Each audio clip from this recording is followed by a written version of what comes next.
face mask. 2, you're blocking the filter. In the just concluded AMVCAs, a lot of celebrities on the red carpets were dressed with blinged out face masks like Big Brother Niger finalist Omashola. Instead, he turned to the African Magic Viewers' Choice Awards in a glittery mask as a protest. In a caption on Instagram, he said, "Fashion can also be a protest, educative, not just a statement. Let's join hands to fight COVID-19." Omashola was joined by other celebrities like Folu Storms and Ifue Enata in glamming up with the COVID-19 themed outfits. I've also seen some people use clothing material to do that. What that will do to a large extent will be just to prevent dust from getting to you.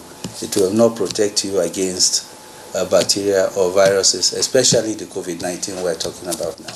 As Nigerians go about their daily activities, health practitioners have advised precautionary measures such as always washing hands regularly on the running water for 20 seconds or use an alcohol-based hand sanitizer, and most importantly, abide by the stay-at-home policy as well as practice social distancing to curb the spread of the coronavirus. Fear and anxiety about a disease can be overwhelming, but coping with the stress or the threat the disease poses is an integral part of one's awakening to positivity. The question is, how do you want to do that? Abdul Malik Adil has a special report on psychological impact on COVID-19. He's got the whole world in his hands. He's got you and me, brother, in his hands. Heroic action that doesn't necessarily look heroic. He's got you and me in his hands. By staying home, maintaining social distancing in times like this is a civic obligation for citizens amidst the anxiety of coping with stress induced by coronavirus pandemic. But the question that readily comes to mind is, how should we manage the underlying mental health discomfort? To maintain our mental health, we also must act and behave responsible. You get the time where you have people restricted to one environment increasing. In fact, in the US, there's an emerging concern that gender abuse is going to increase, child abuse is going to increase. So we must help people to maintain some emotional balance. This is not a time to abuse your spouse. This is not a time to abuse your children or your wards, because you must actively ensure that you do not engage in abuse. I want to send a strong message of you're not alone to anyone who is watching me. Dr. Kafayo Goshola, a consultant psychiatrist and a liaison director, Suicide Research and Prevention Initiative, who granted this interview via WhatsApp, says, panic arises when people overestimate threats and underestimate their coping capabilities. This could be fueled by anxiety, fired up by fake news or false publications. First things first, it is important that you choose carefully where you're getting your information from. I would recommend the World Health Organization website, because it's important that we visit sites that balance information, give us the positives as well as the negatives, and not just fixate on the negatives that is going to get our anxiety, notches high. Practice mindfulness. Focus on now. Do not bother your head about, whether where you have been to, whether you have been exposed to the virus or not, or whether you are going to be exposed to it in the future, or the number of people who are going to die from it, or whether or not it's going to affect you or your loved ones. With rising death tolls across the world and plummeting stock market, many people are experiencing emotions ranging from mild anxiety to serious panic. How should people grieve? The truth about it is that grief, there are several stages of grief, and most people who lose anything that is dear to them or in a situation that is life-threatening may experience a sense of loss, and they go from denial to anger to bargaining to feeling guilty or depressed, and then to acceptance. Some people will go through that phase, so people who are well adapted.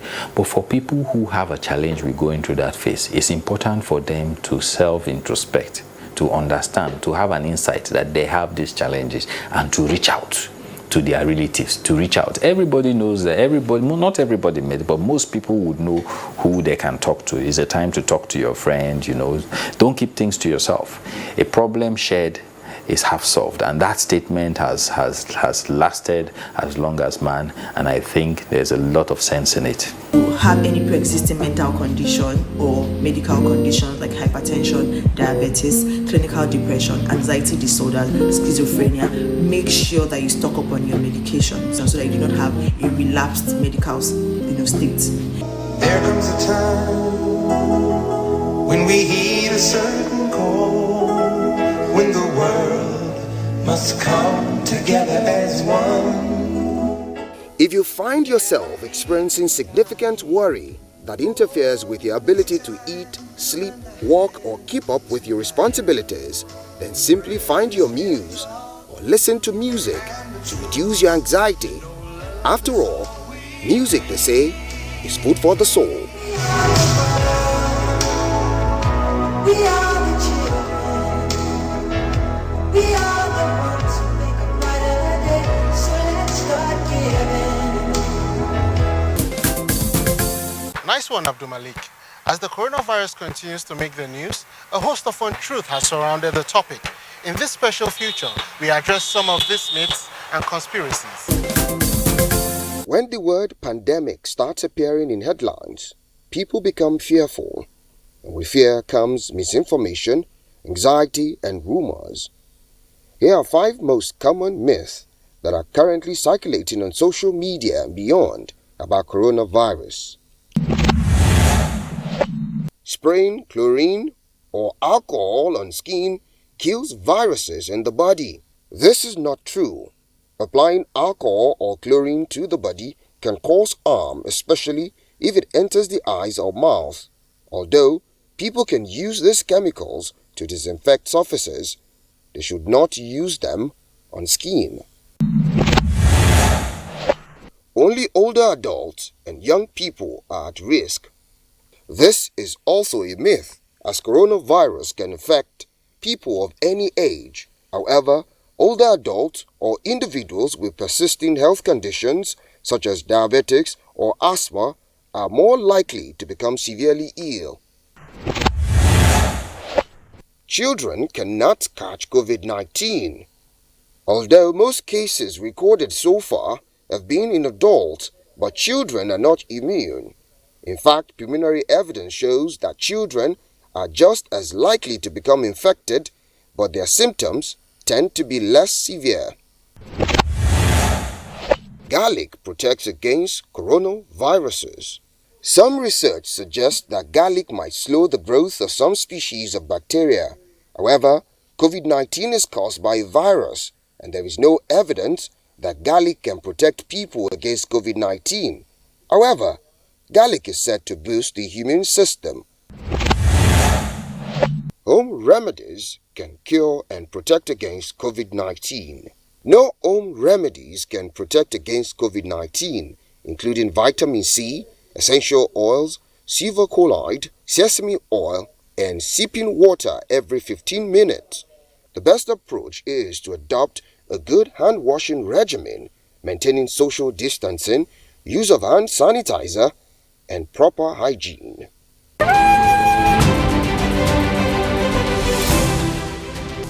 The Make the News will deliver it to you on the platter with a difference. The world of arts and entertainment, an endless path to opportunities. From the motion pictures, music, fashion, comedy, visual arts, personality, and lifestyle. Experience the glitz and glamour, the total package on the program where we celebrate creativity and style.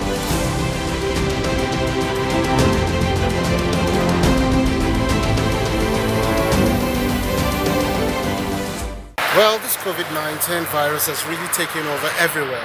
The cinemas are empty, the clubs are empty, everywhere is empty. I think it's quite serious. But trust me, Mila, although it may seem that, the COVID-19 has brought the world to a standstill, but, there is still life in full swing somewhere outside the physical. Yeah, spiritually. I can imagine. Well, that's correct, AK. technology has come handy as the entertainment industry seemed very proactive in the fight against coronavirus. As musicians, actors, celebrities, even stars in the sports world are turning to social media to raise spirits and awareness about fighting the spread. Of course, Mila, in a fun way at that.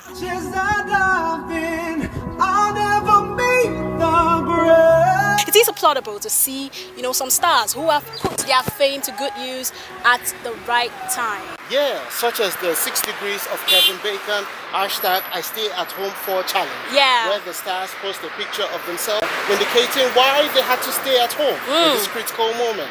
Some lady even said she's staying at home for her dog. Oh, well, I say that's okay. Just be safe, mommy. Cooper, you hear about that coronavirus? Put your mask on. There's also the hashtag Together at Home challenge where musicians such as John Legend perform live online just to connect with fans and, encourage those who are self-isolated. And I think this is really beautiful. It's called Love's in Need.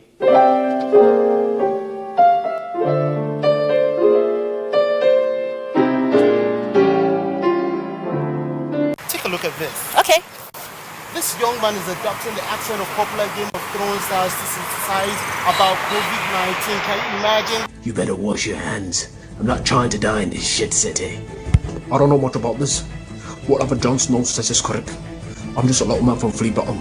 You might be wondering why I called all of you here. Well, I called to cancel the wedding. I think this is creative, Mila. This is a hit. All you have to do now is sit and drink. At home, of course. We're not trying to die. John, I read about this at the Citadel. The book said all we have to do is wash our hands. He nailed it! We have to wash our hands. No fire, no dragon glass. I think we need to check out who he is. Oh, we will. This is not a joke. We have to wash our hands. No fire, no dragon glass can stop this enemy. We can't see or touch this enemy.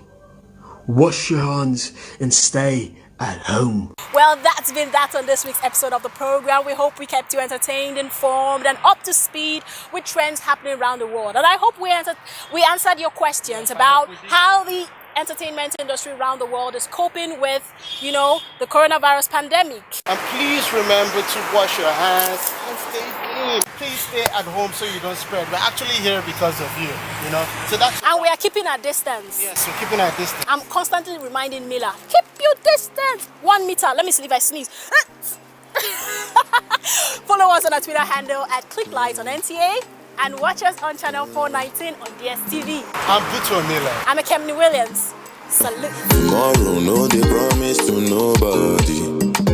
So today, I go love you like say tomorrow, no day. Cause tomorrow, no, they promise to nobody. So today, I go love you like say tomorrow, no day. Like say tomorrow, no day. Like say tomorrow, no day. Like say tomorrow, no day. Like say tomorrow, no. Like say tomorrow, no day. You want to Mr. Right, I'm Mr. Right now. I can turn a tear into a bright smile. Damn, what a year. How many fights now? Still your love and be my vice. How I do you wrong. Shit show. Yeah, I know. Sorry though. This moment, the National Council for Arts and Culture has redefined the essence of doing business using culture. Henceforth, as we shake hands and embrace one another in this temporary goodbye, we are already extending the hand of friendship that you can trust in the years ahead. NCAC means business, and our business is networking and promoting international exchange through culture. Welcome to INAC Expo 2019, the biggest arts and craft expo in Africa. Your Excellencies, distinguished guests, we have some wonderful persons in our midst. Permit me please to introduce them. We have here Senator Rochas Okorocha, Chairman, Senate Committee on Culture and Tourism, and former Executive Governor of Imo State. He is the chairman of today's occasion. Your Excellency, sir, you're welcome. Also in our midst is the Honorable Minister of Women Affairs, Dame Pauline Talent, OFR, the mother of the day. You're welcome, ma. Let's put our hands together for her, please. We also have in our midst Otumba Shegun Runsewe OON, Director General, National Council for Arts and Culture, and President, World Craft Council, African Region. A man filled with ideas and innovation, a trailblazer in all ramifications. He has the capacity of creating an ocean out of a desert. Just take a look around you and see the creative ingenuity he has brought to bear in giving this hall a spectacular branding. Let's put our hands together for him, please. We also have in our midst His Royal Highness, the Emir of Jiwa, Dr. Idris Musa, MFR. Happening Your now Excellency, is you're the welcome. closing ceremony of the 12th International Arts and Craft Expo in the Federal Capital Territory, Abuja. You're welcome. You're being streamed live on the network service of the Nigerian Television Authority. And for the next few hours, I will be guiding you as events unfold. I'm Ruth Aguela. It's been 6 days of showcasing extraordinary creativity with an expression of cultural integration with the theme exporting Nigerian craft to the rest of the world. Over 30 countries have participated with about 13 states from across the country. Embassy of Hungary, you're welcome. Now, next to is Syed Mahmoud Azimi, Cultural Counselor, Iran Embassy, you're welcome. In our midst too is Mrs. Ndidi Aimewawu, Acting Director General, Center for Black African Arts and Civilization. You're welcome, ma'am. In our midst too is Ambassador of Venezuela, David Valesquez. You're welcome. Also in our midst is Mohammed Aboseria, Ambassador of Syria. You're welcome, sir. In our midst too, we have Chargé d'Affaires, Sudan Embassy, Gazafu Mohammed. You're welcome, sir. We also have the Honorable Member, Ogun State House of Assembly, Honorable Adejojo Yusuf Temitope. You're welcome, sir. We also have Economic Counselor, Embassy of Hungary here, the Trade Office in Lagos, Agatha Honat. You are welcome. Also in our midst is the founder and chair, Ben TV UK, and former presidential candidate, mentoring CMDT, Alista Soyode. You are welcome, sir. We'll continue to take the recognitions, please. We also have in our midst His Excellency, the Ambassador of Iran. We have His Excellency, Trinidad and Tobago here present. We'll continue to take the recognitions, but I wouldn't want to take much of your time, but to inform you that from the 20th to today, 24th, we had special days, and it has been a wonderful experience. Ogun State had its special day. Kaduna State too had its special day. Then we had Taraba State. The Social Insurance Trust Fund had its day. Other countries that had their special days had to do with India, China, Bangladesh, Venezuela. I'll continue to take recognitions as they come. Your Excellencies, distinguished guests, ladies and gentlemen, please permit me to invite the Director General, National Council for Arts and Culture, and President, World Craft Council, African Region, in the person of Otumba Shegun Runsewe OON, to give us his brief remarks. Let's put our hands together for him as he steps forward to give us his remarks.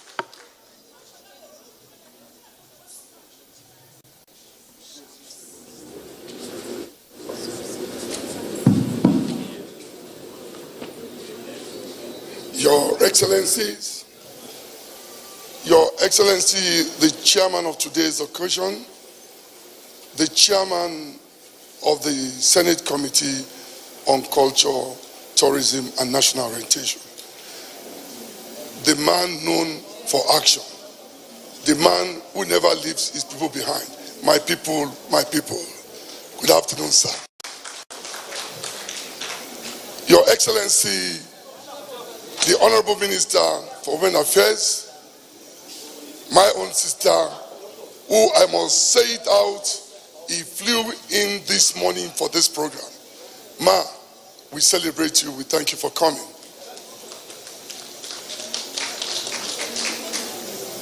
The Royal Father of the Day, our Emir of Jiwa, the father of all the emirs in the FCT, who is the chairman, Alhaji Ali, we welcome you, sir, especially, sir. Your Excellencies, ambassadors of various countries here present, the head of delegations from states, permanent secretaries, directors, participants, delegates, gentlemen of the press, ladies and gentlemen. It gives me a great honor and pleasure to stand here today to make just some few comments.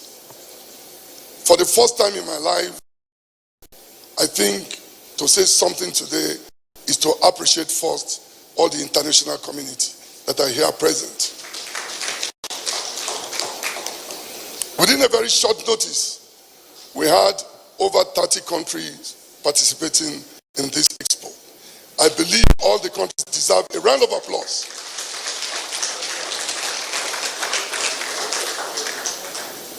I was taken aback when we had the first day, the China Day, the Chinese Day, and somebody said to us, he has never seen where a Chinese is singing until we have come to Inak. My dear brother there, the head of the delegation, standing before us, said they are planning to take more Nigerians to learn how to sing Chinese songs. And I'm sure you are getting more Chinese to sing Nigerian too. I'd like to especially thank all the delegates, participants, and all, particularly, countries that have days. You will permit me that I need to take one second or two for the countries that have days. Excellency Ambassador to Bangladesh, who had a day, please, if you give me the due respect, to just rise for the chairman to see what you did. Bangladesh, Venezuela, India is right behind you, chairman, and China. Please, Mr. Chairman, I need to let you know what they have done. The day Bangladesh Day here, they came to show us some dance steps, which of course, they've challenged us for a new battleground of dancing competition between Bangladesh and Nigeria, which comes up on the 26th. Venezuela didn't stay behind. I told you something yesterday. Mr. Chairman is the chairman in the National Assembly. So let me repeat it before him. Mr. Chairman, sir, Venezuela have been winning Miss Universe for over 12 years. And I've said to him, Nigeria is taking it over from 2020. And I'll say it before the chairman. So you are prepared. We're taking it off. So it was a bit worried when I said it, that Nigeria needs to take the Miss Universe very soon. Very distinguished ladies and gentlemen, China also came. India was here with us with a wonderful outing. This is a platform to network the world with Nigeria. For the first time, we had a window where the ordinary craftsman and woman could discuss with the international community without taking a flight. I think that was a huge success for us. I know this will interest the Minister for Women Affairs. Excellency, we did something that was unique. We have trained over 1,000 women when we started this program in issue of skill acquisition, waste to wealth, and we also gave out free medical treatment, and most women benefited more.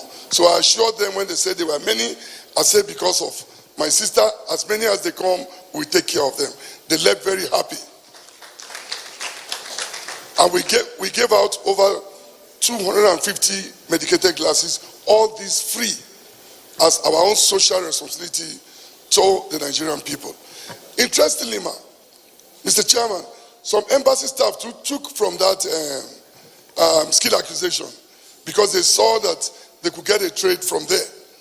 So, Mr. Chairman, today, we started it last year. We launched the International Diplomacy for Cultural Diplomacy for Peace. And it has been the second edition. His Excellency, the Ambassador of Trinidad, who is looking like a man from Sokoto State. Please, can you dim on him for me? Excellency, that's the Ambassador to Trinidad and Tobago. He actually promised me that he's going to give me a fight for my money today. That he's going to dress like a Nigerian. Now I've seen it, Excellency. Thank you so very much. This peace initiative, Mr. Chairman, Your Excellencies, ladies and gentlemen, is to start a new thing of showcasing that Nigerian is interested in the peace in the whole world. So we're taking the second edition today. These white handkerchiefs signify the peace we're going to beckon to the whole world today here. A lot of countries are represented here. Each representation will come and take just an handkerchief, and we talk of how peace come to the world. Distinguished ladies and gentlemen, mine is to welcome you. Today, all these awards are for countries. In fact, some of the countries came out that we couldn't believe it. Their packaging is world-class standard. The pavilion, the e-marketing, etc. So many countries won all these awards, which we presented to them today here. The states, Mr. Chairman, Your Excellency, ladies and gentlemen, they've done very well. We had about 18 states of the Federation that participated, and they all did very well. Ladies and gentlemen, let me seize the opportunity of a father who owns 2 children and don't want to leave the other one. We also were in charge of NAFES, and the Honorable Minister of Women Affairs will be so happy that NAFES is on its way to Plateau State. Can we give Plateau State a round of applause? And Our Excellency has promised me that we're going to use that platform to empower women in Plateau State and give them the best the first time. So, ladies and gentlemen, I believe today the whole world is watching what is happening. That Nigeria is putting up a platform to showcase peace to the whole world. International Art and Craft Expo is a platform, is a window to network Nigeria to the whole world. We believe that has been achieved, and come on the 26th, Nigeria and Bangladesh will also launch a friendship club here in Abuja, here in this hall. We've just started, we're going to launch so many friendship clubs.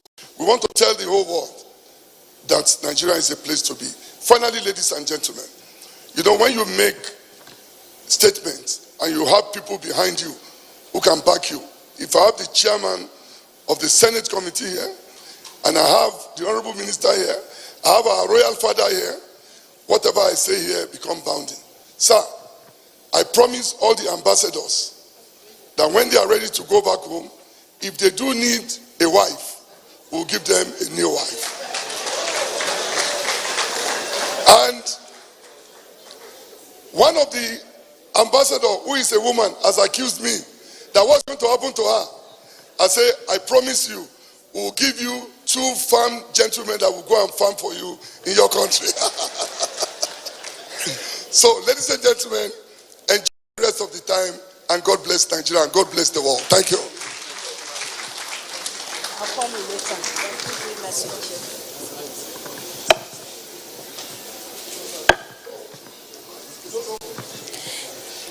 I think we can do much, much better than that. A round of applause for the Director General, National Council for Arts and Culture, Otumba Shegun Runsewe OON.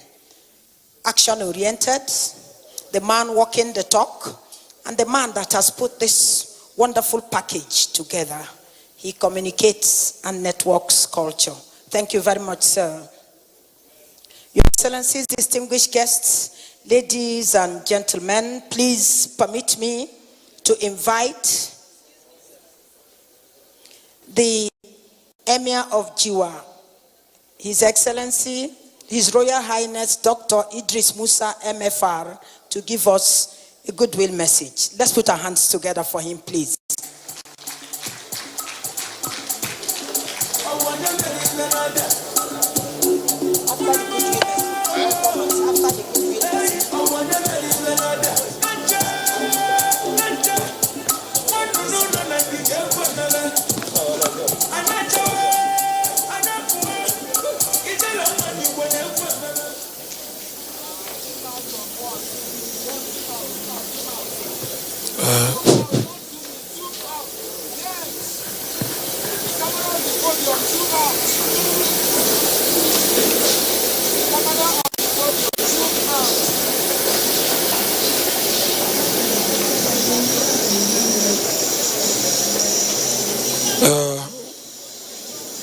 أعوذ بالله السميع العليم من الشيطان الرجيم بسم الله الرحمن الرحيم.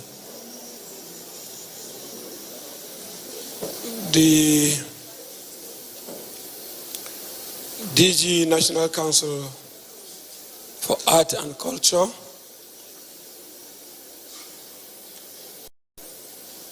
our mother,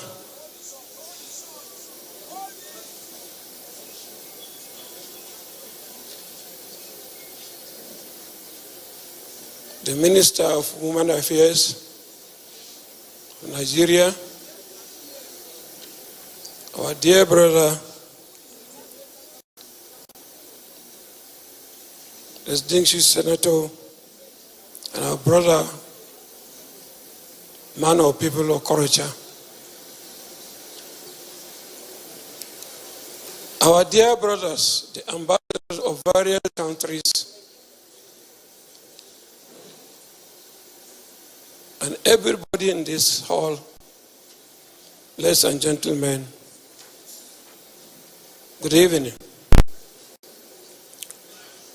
We give glory to God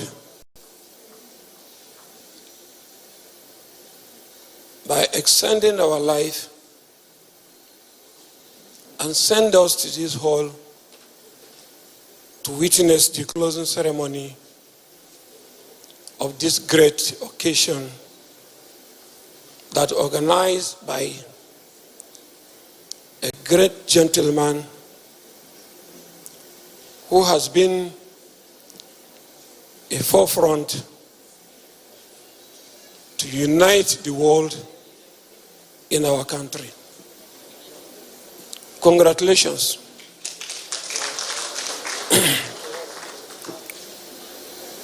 When I came to the hall, I look at, it seems white men. We are about to pass black men in this hall.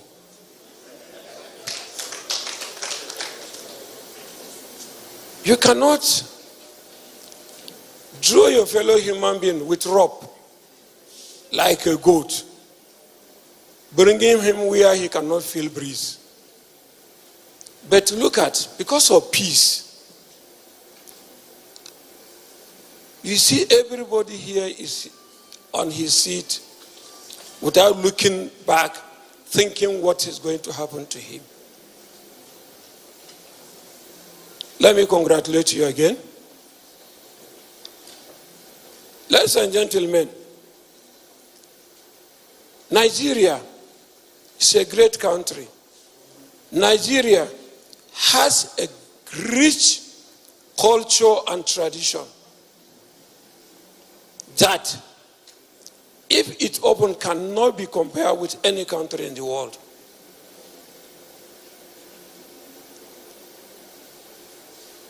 I want to urge everybody in this world and in Nigeria at large that we should never play with our culture, because culture is part of bringing peace to the community, that unite people and bring peace to every community in the world. Let me cite an example. If you go to other countries now, like Brazil, where you go and meet black people. I remember when we are discussing with somebody, he was shedding tears that he wants to know where he belongs to in the world as a black man. He was crying. Today, we are in our country, and we want to forget, some of us want to forget our culture and tradition. But not any white man in the country, in his world, that forgets about tradition. And I still want to give kudos because we are trying our best to see that our culture has been going in the right way. Except our dressing.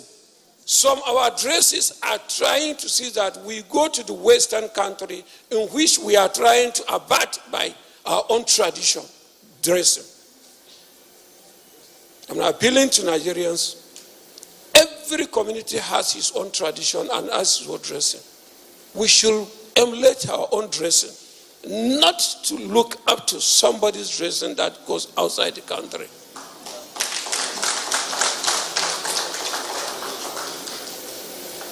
Today, you look at our Chinese people in this country, they are eating food more than everybody. Our food that they are eating. Because railway is my place. Railway station and railway everywhere is my old area. And the Chinese that are living there are very close to me. And we go together like brothers. They eat food we are eating in our houses. So Nigeria is good. Runs away. It is good to be good. It is bad to be bad. Today you have been in this, yesterday you were in this position. Day first day you were in this position. Today you are in this position. It is because of your great work.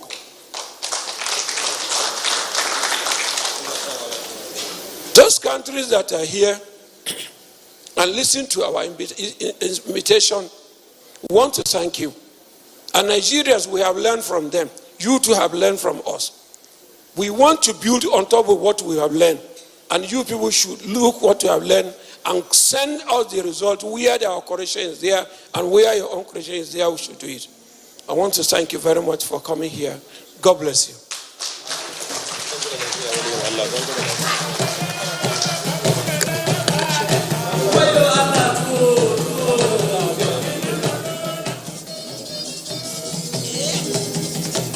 Preserving cultural Let's put our heritage hands has together been strongly emphasized. Royal No doubt, INEC has given countries and the host country, Nigeria, to share ideas, build on stronger bilateral ties, open new frontier for investment opportunities, and more importantly, promote made in Nigeria goods by looking inward, by harnessing the vast potential in abundance in Nigeria. The Embassy of the State of Kuwait to Nigeria, Abdulaziz M. Al-Bishar. You're welcome, sir.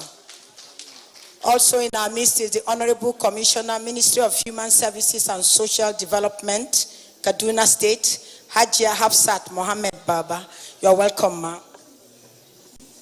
In our midst is a former presidential candidate, Professor Princess Vivian Morton Megan. Ma, you're welcome.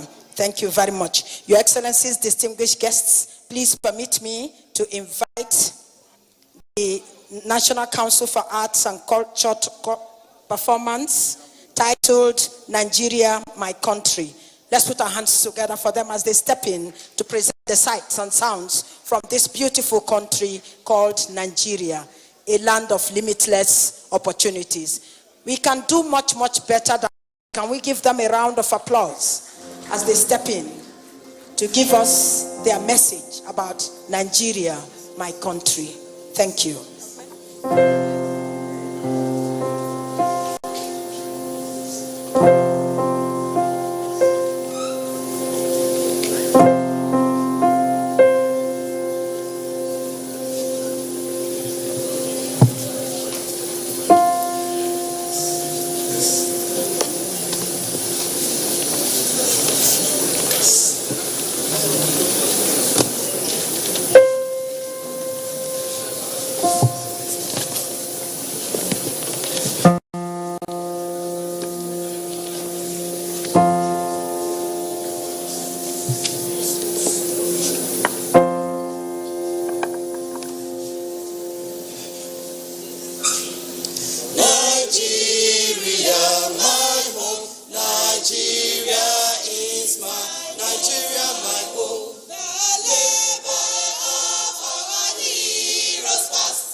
Nigeria, my country, Nigeria, my country, Nigeria, my country, my home, my sweet home, my pride, my home, my beautiful home. I'm proud of Nigeria. I am proud to be a Nigerian. I'm happy to be your child. My country, so blessed with many tribes. My country, so blessed with many cultures. My country, so colored with beautiful places. Hills and mountains, oh yes, rivers and valleys, oh yes, large population, oh yes, all kinds of minerals, and vast waterland. A great and beautiful nation filled with friendly people. My country where I belong, thanks be to God, I am a proud Nigerian. I will do my best for my country. I will offer my best for its development. I will work for peace and unity so that Nigeria will thrive. I love Nigeria. I love Nigeria. I love Nigeria. I love Nigeria. I will do my best for Nigeria. I will do my best for my country. I will offer my best for its progress.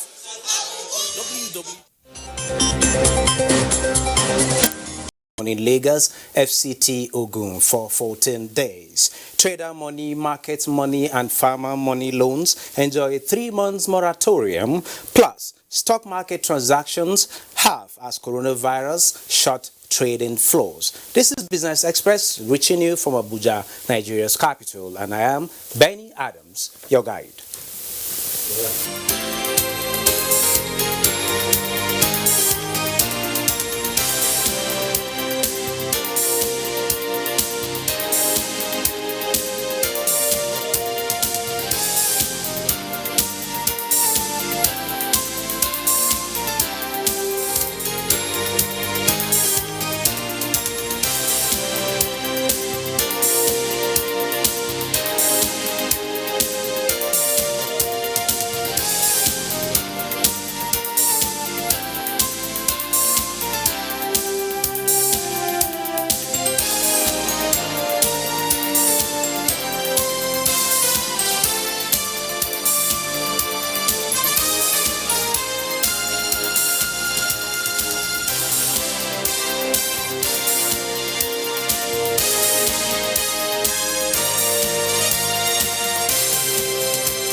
Nigerians have been assured they can still perform online transactions and use ATMs while observing the restrictions imposed by government occasioned by the coronavirus pandemic. Minister of Finance, Budget and National Planning, Zainab Ahmed, and the Governor of the Central Bank of Nigeria, Godwin Emefiele, in a joint statement say they have obtained exemptions from the President for all affected stakeholders to allow very skeletal operations in the financial system and money markets to keep the system in light operations during this time. They urge relevant staff of affected outfits to wait for further instructions and urge Nigerians to be patient, cooperative and united as all hands are on deck to defeat the virus. Following the cessation of all movements in Lagos and Abuja for an initial period of 14 days, President Muhammadu Buhari has considered more palliative measures to cushion the possible effect of the lockdown as he exempts hospitals and all related medical establishments as well as organizations in healthcare, manufacturing and distribution. We shall deploy relief materials to ease their pains in the coming weeks. Furthermore, although schools are closed, we have directed that a 3 months repayment moratorium for all trader money, market money, and farmer money loans be implemented with immediate effect. I have also directed that a similar moratorium be given to all federal government-funded loans issued by the Bank of Industry, Bank of Agriculture, and the Nigerian Export-Import Bank. For on-lending facilities, using capital from international and multilateral development partners. I have directed our development financial institutions to engage these development partners and negotiate concessions to ease the pains of the borrowers. I have directed that the conditional cash transfers for the next 2 months be paid immediately. Our internally displaced persons will also receive 2 months of food rations in the coming weeks. All seaports in Lagos are to remain operational as vehicles and drivers conveying essential cargoes from these ports to other parts of the country will be screened, including vehicles conveying food and other essential humanitarian items into locations on lockdown. Business Express returns after this break.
To discuss the President's address to the nation as it relates to the economy in light of the coronavirus pandemic is Ni Akinsiju. He is an investment analyst.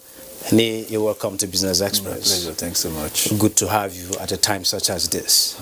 Really unprecedented times. Yes. Well, to start with, let's start with the bottom, at the bottom of the ladder now. The President's directive for a 3-month repayment moratorium for all trader money, farmer money, and market money loans. How far can this go in cushioning the effect of what the country and other parts of the world are going through? Well, it's definitely, it's not about that whole segment of the bottom of the ladder, of the bottom of the pyramid category. What the president is trying to do is to contain the comfort, of that particular segment of the business environment. It's the micro business that the government had been engaging. So if you're talking of traders' money, farmers' money, market money, and all that, what you are talking about essentially people who had been who were lent money, through the Bank of Industry, through the CBN interventions and all that, at no collateral, without collateral, and minimal interest rates, of course, they are expected to pay monthly, but with this incident as it is, the transaction capacity is limited, and because the transaction capacity is limited, it means they will not be able to do business, and therefore what the president has said, allow them a 3 months period, that's a moratorium, to start repaying again. So it's like going on a break for 3 months, not to pay down, as it is normal commitment for any person that had borrowed from any institution. So for that period, of course, it is an acknowledgement of the fact that the economy is more or less prostrate, and that the money that had been lent will not be active. So government will not be expecting anything in return, from them. just because there's a need to provide comfort for this segment of the people. Well, this particular segment, as of the last count, I think there are about 2 million people. Yeah. If you agree with me, that's quite a population, a target audience. But then a similar moratorium is being granted federal government funded loans issued by the same Bank of Industry. You have the Bank of Agri, you have the Nexim Bank, that's the Export Bank. What's your take on that? Will it also help expand meeting a huge population of this economic active members? What we need to first acknowledge is that a time like this, especially when you talk of a lockdown of business, of a geographical area, we are talking of Abuja, the political and administrative capital of the country. We are talking of Lagos, the economic and as some people will say, commercial capital of the country.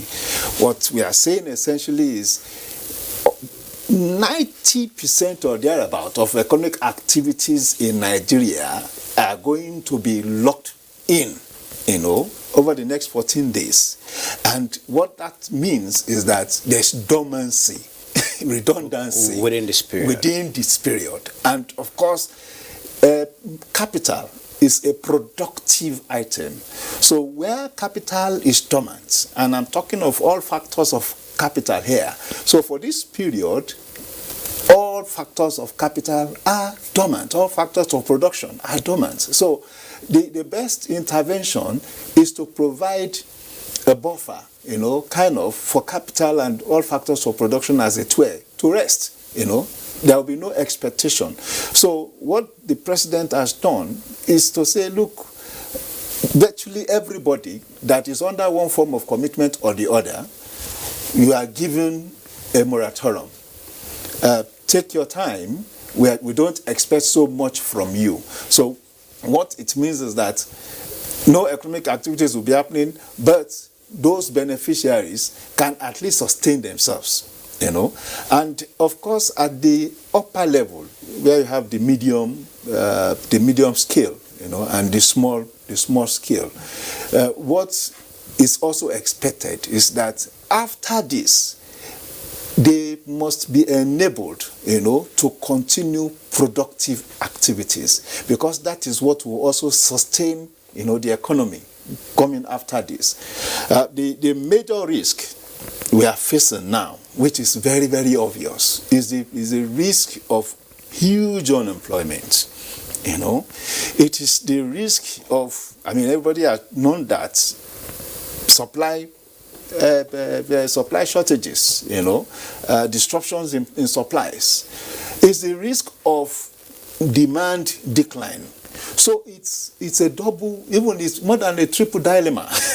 Okay, talking about the dilemma, 14 days might seem short, but from what you are saying, it can impact so much on the economy, am I right? 24 hours would impact, because now from the day economic activities have been slowed down through interventions by different states, economic shutdown had been read in terms of losses. So from 11 p.m. today now, we'll be counting our economic losses. That is, and what will be the losses? What we should have earned, in a particular day that we are not earning. So from tomorrow now, Tuesday, across Lagos, Ogun State, and Abuja, and of course related cities and states around it, the cost will be what we are supposed to earn per day that we are no longer earning. So that is driving down the economic space. And what that one will also tell you is that because the factors of production are not engaged, the people that are at the center of production will not also be engaged. Okay, talking about these people at the center of production who are benefiting from these incentives from government, we also have the conditional cash transfer to the vulnerable in society. And we will still have the IDPs. Now government have said, okay, let's look into their own dilemma and get to see how we can make things easy for them. What do you take of that? They are the victims, more or less, the people at the bottom of the pyramid. So if you're talking of cash transfer, it's mainly for the vulnerable, those that are not economic agents, you know. So they have been benefiting from this. So what the president is trying to do is also to cushion the possible impact of this on them, you know, by saying, okay, we'll give you upfront 2 months of what you are supposed to take, you know. Now this will provide maximum something to eat in the house. So when that is taken care of, at least body and soul, you know, is put together. At the level of the IDPs, if a state is locked down, they depend, and an IDP also is not an economic agent, you know, so is a dependent person. So therefore, there is a need for an intervention for government to provide. So if you are locking down for 14 days and there is no way, you know, even neighborliness will not be effective at this time, it is also important that government provides for the needs of this set of people, if it's only to sustain their lives, as it were. Which was a good action by the government. Very good, very good. Well, instruments of government have been put in place, have been mobilized. Talking about COVID-19, we've seen interventions, initial intervention of 15 billion, 10 billion. Lagos State government benefited from 10 billion. The NCDC benefited from 5 billion. We have the Afro-Nexim Bank giving a 3 billion intervention, as well as other interventions to cushion this effect. NNPC 11 billion, a total of about 36 billion is coming on board, all for COVID-19, for health and economic reasons. What do you make of this? Do we still need more? And do you see us injecting some of these monies not just into control of COVID-19, but also to get facilities that will sustain us beyond this? Yeah, where I would come from is the 100 billion naira committed or pledged by the CBN, targeted at the health sector. Don't forget that we have a history of domestic productive moribundness in the area of pharmaceuticals. You know, we can count on the tip of our fingers how many drugs are produced in this country, you know. And I think it is in the realization of that the CBN had said, at this time, we are going to provide 100 billion naira facility for whoever is in that sector to apply, you know, at 5%. Interest rates. It's normal CBN intervention is normally at 9%. Yeah. So with this is part of the coronavirus intervention management system. All Anchor Borrowers program and other sort of interventions that had 9% had been reduced to 5%. So the 100 billion is targeted at the health sector. If you want to build establish specialist hospitals, if you want to establish pharmaceutical drug-producing companies, laboratories, blood banks, and all that 100 billion naira is targeted at you. Another part of the intervention, maybe you add up to this one, is on the external debt facility, which the president directed development financial institutions to engage development partners as well as negotiate concessions to ease the pains of the borrowers, considering the call by the World Bank and IMF for suspension of debt repayment. What is the likely scenario? What's the benefit like? It's a sovereign benefit. It's for Nigeria. What the president has done is to link up, anchor with what the IMF and the World Bank are advocating, that at this time, all International Development Association members, there is a segment of the Bretton Woods institution known as the IDAs, mainly made of emerging and developing countries, countries that are vulnerable, you know, and they are given, you know, inconsequential support at some times, you know. So these members are said to be at risk at times like this.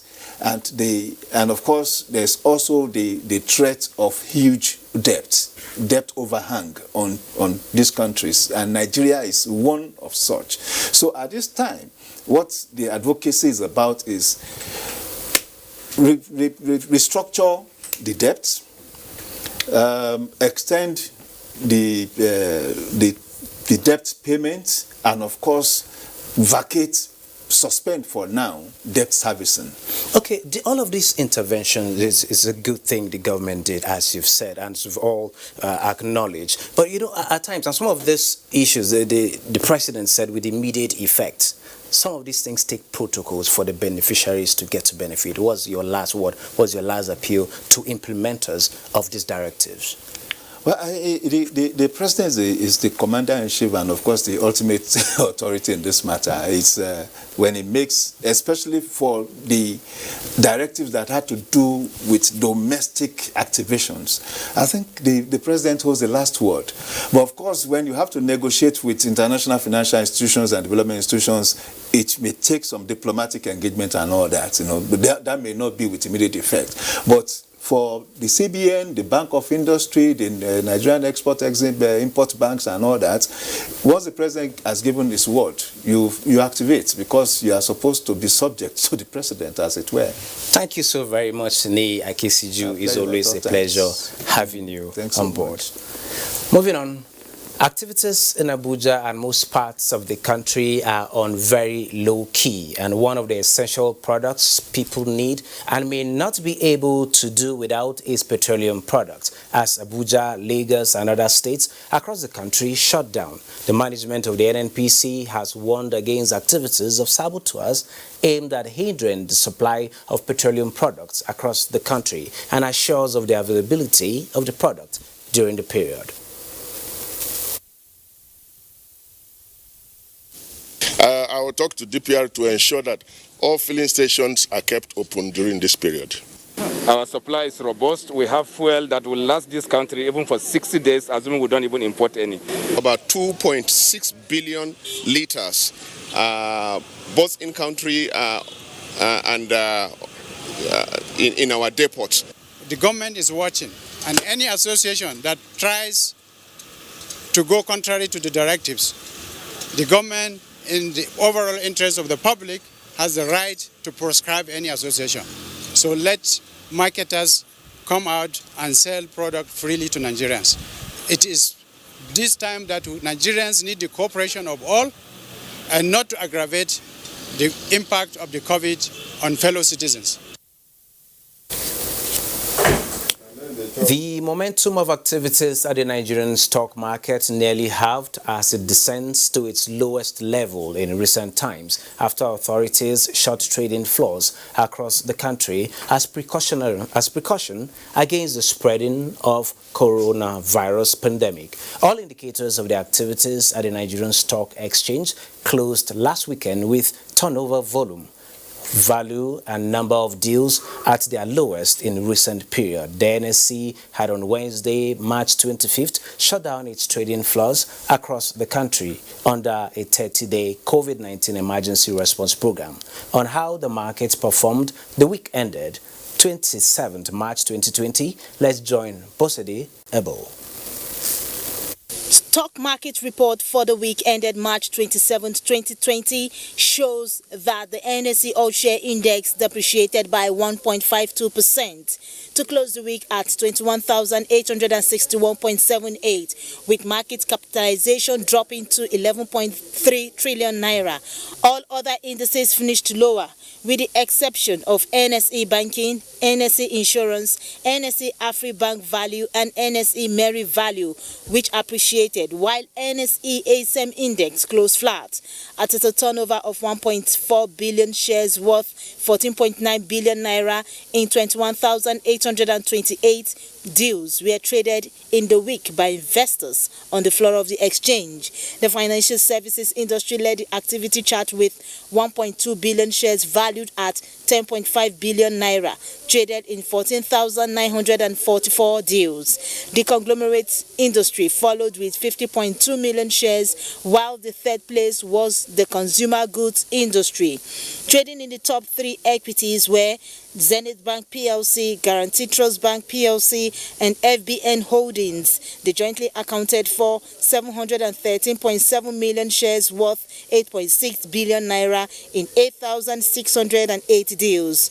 20 units of exchange traded products (ETPs) valued at 130.9 naira were traded in the week in 2 deals, as well as federal government bonds of 28,527 valued at 29.9 million naira in 18 deals. 34 equities appreciated in price during the week, 30 equities depreciated in price, while 99 equities remained unchanged.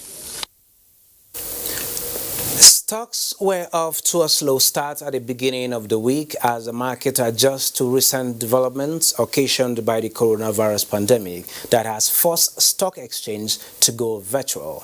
And as investors and brokers try to make the best of the season, the market gauges are yet to pick up. The all-share index at the end of Monday's session dropped by 2.43% to 21,330.79 points, while the market capitalization also dropped to 11.116 trillion naira. 466 million equities valued at 1,100 billion traded in 303,659 deals. Maya, Champion Breweries, and Zenith Bank were the most active stocks. On the global scene, Asian markets extend losses as toll from the coronavirus pandemic surges. Boseriable has details.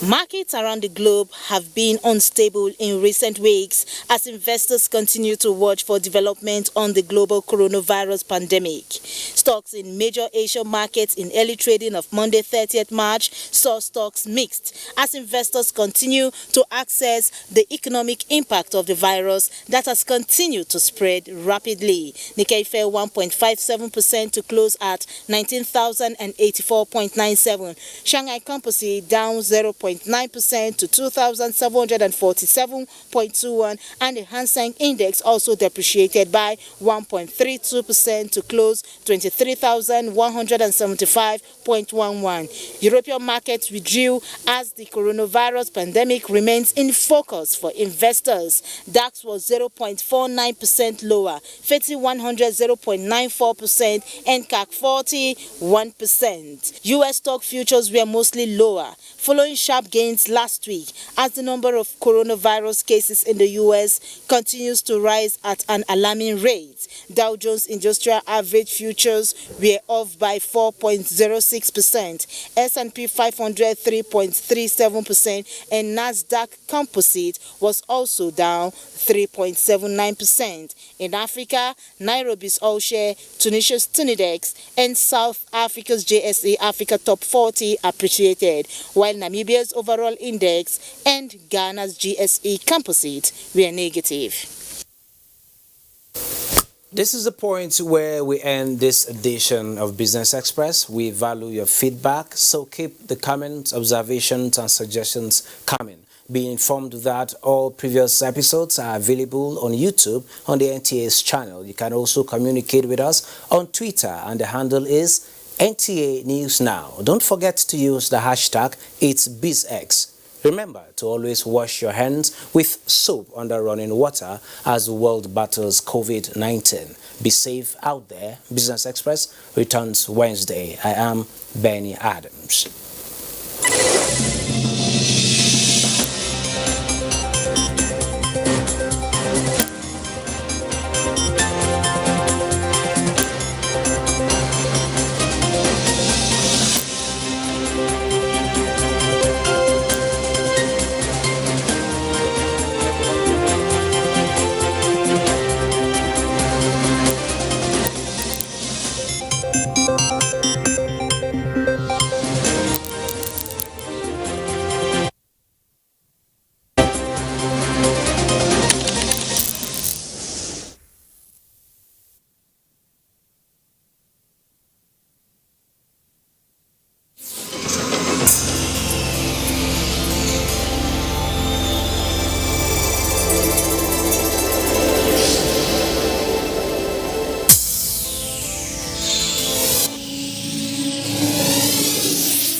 NTA. You can't beat the rich.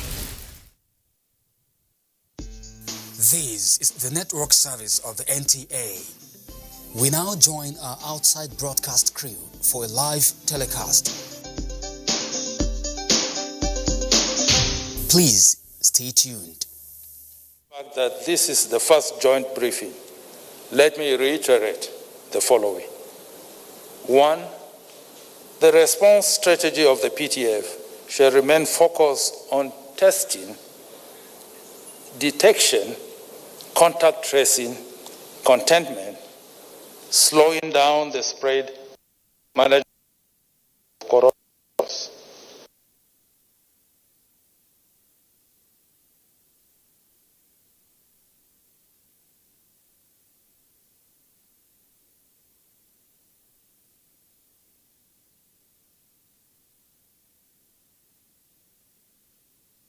Have been put in place by government to address the problems posed by COVID-19 disease. Has been methodical, learning from the experiences of other nations and adapting solutions that suit our environment.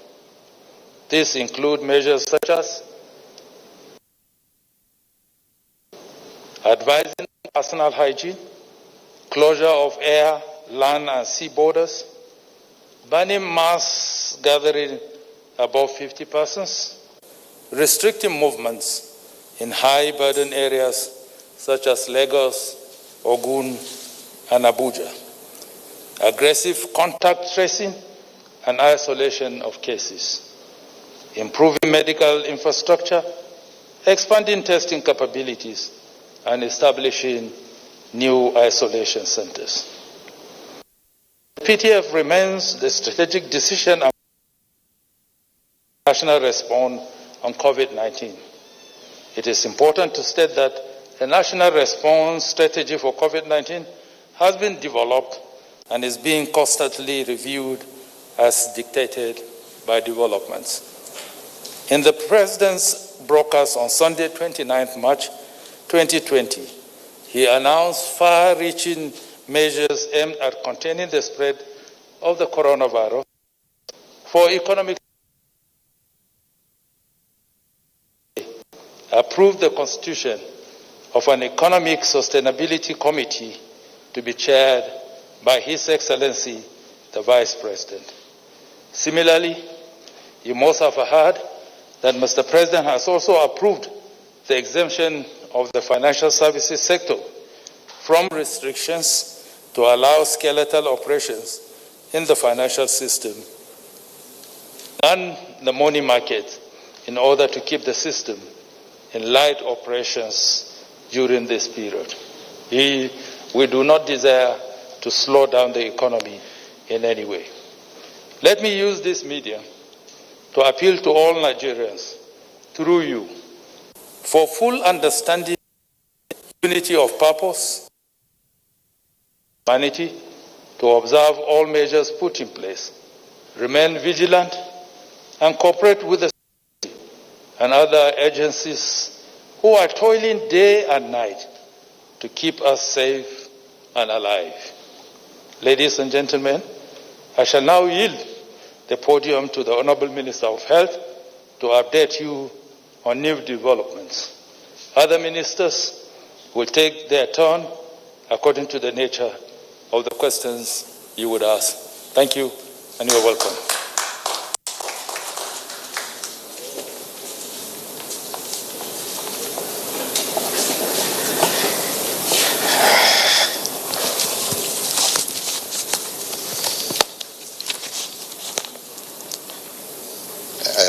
Secretary to the Government of the Federation, members of the Presidential Task Force on Response to COVID-19, ladies and gentlemen, as of today, the 30th of March 2020, we have recorded 111 confirmed cases of COVID-19 in Nigeria, of which 68 are in Lagos, 21 in the Federal Capital Territory, 7 in Oyo, 3 in Ogun, 2 in Bauchi, 2 in Edo, 2 in Oshun, 2 in Enugu, and 1 each in Benue, Ekiti, Kaduna, and Rivers states.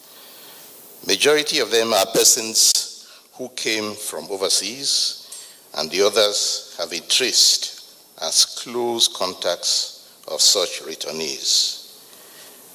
The high number of imported cases in Lagos and Abuja is directly due to their function as country gateways for air travel. Till date, 3 persons have been discharged after successful treatment, but sadly, another fatality was recorded over the weekend in the person of a patient who had severe underlying illnesses. We have intensified contact tracing, and our strategy remains to promptly detect cases, isolate them, and follow up with their contacts, and also isolate and treat in order to reduce the spread of the infection. The Federal Ministry of Health is working closely with states and the Presidential Task Force on COVID-19 to review response activities and to institute measures to protect the health and well-being of Nigerians, while the NCDC-led Multisectoral Emergency Operations Center continues to coordinate national response activities. The NCDC has expanded its capacity by engaging hundreds of ad hoc staff to support various areas of response, including the call centers, contact tracing, and follow-up of persons of interest. On the order of His Excellency the President, all retired but essential and able-bodied staff are to be recalled to service at this crucial period. In addition, training is being conducted for medical personnel to support overall preparedness and response activities to prevent the virus from spreading further into other states. We have identified about 1,000 beds in Abuja that can be put to use immediately as isolation centers if the need arises. Capacity to increase bed space is present. President Muhammad Buhari has approved resources for procurement of required commodities. We are also working hard to open up as many testing sites as possible, and with new additions to the case definition, persons with fever and either cough, difficulty breathing, or shortness of breath who are in areas of high COVID-19 prevalence can test for the disease. The NCDC has added a new laboratory to its network of molecular diagnostic laboratories for COVID-19 at University College Hospital, Ibadan. Within 3 weeks, 7 more laboratories will be added in Abakaliki, Kaduna, Kano, Maiduguri, Port Harcourt, and Sokoto to further expand testing capacity nationwide. Members of the public are to note that testing is free of charge, is at no cost to the public. Anyone demanding to be paid or to be given a tip should be immediately reported to the appropriate authorities. Unless you have been tested in one of these 6 laboratories, your results are most likely not valid. If you think you fit the case definition of a suspect case, please call NCDC or your state hotline for immediate testing as the only way to ensure you get suitable treatment. As the situation evolves, we shall need to focus our resources on persons who actually need the test most critically, from the testing time to treatment.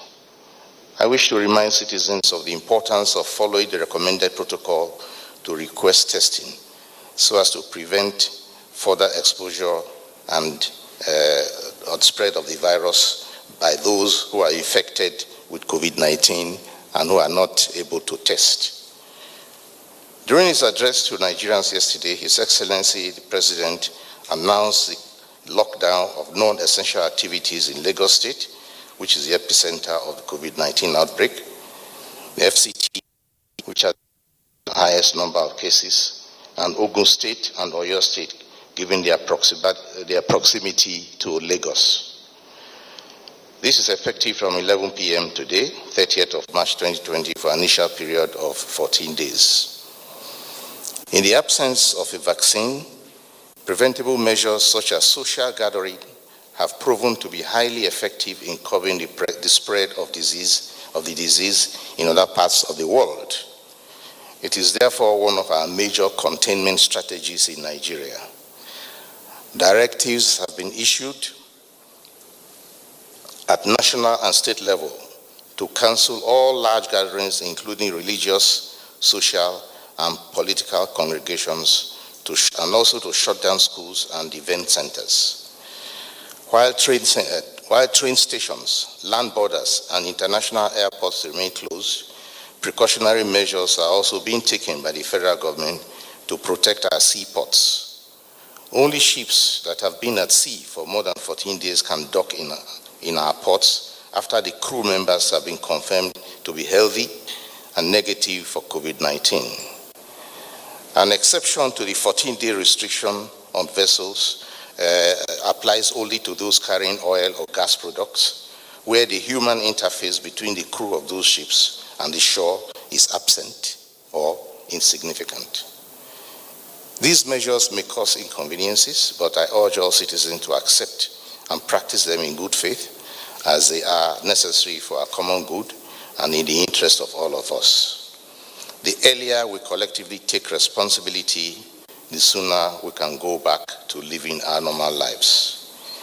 The federal government has announced means of mitigating the effects of these lockdowns, including provision of relief materials and other financial policies.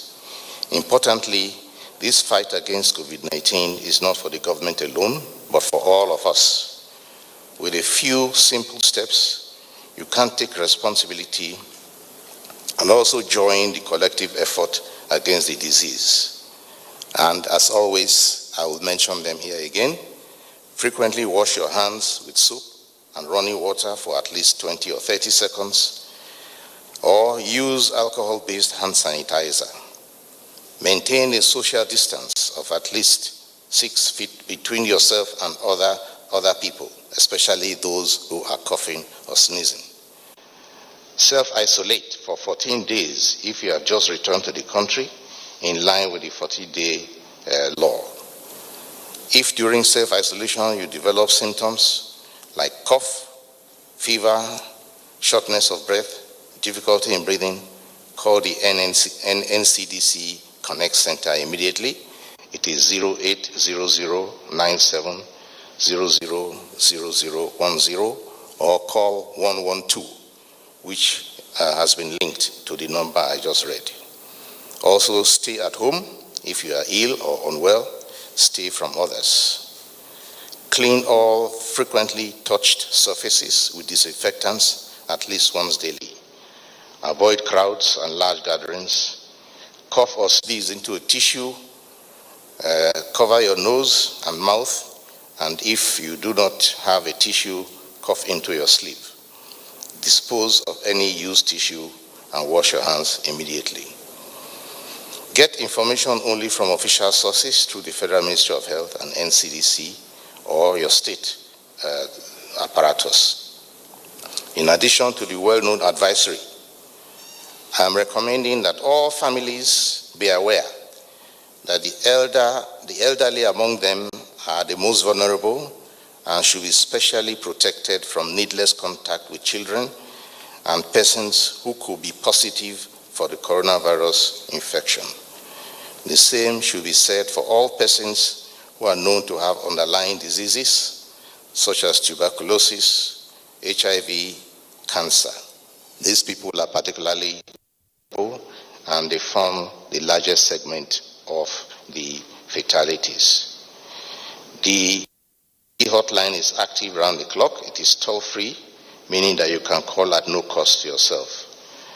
Various other states have also set up their own hotlines that you can call for direct state-specific questions. We are working on increasing the call capacity and especially on improving the connection of 112 to the NCDC number. We urge citizens to use these channels for legitimate reporting and inquiries and not for fun. And I urge all Nigerians to obey directives issued by the federal and state government and adhere strictly to the social distancing measures. I believe we can beat COVID-19. Thank you.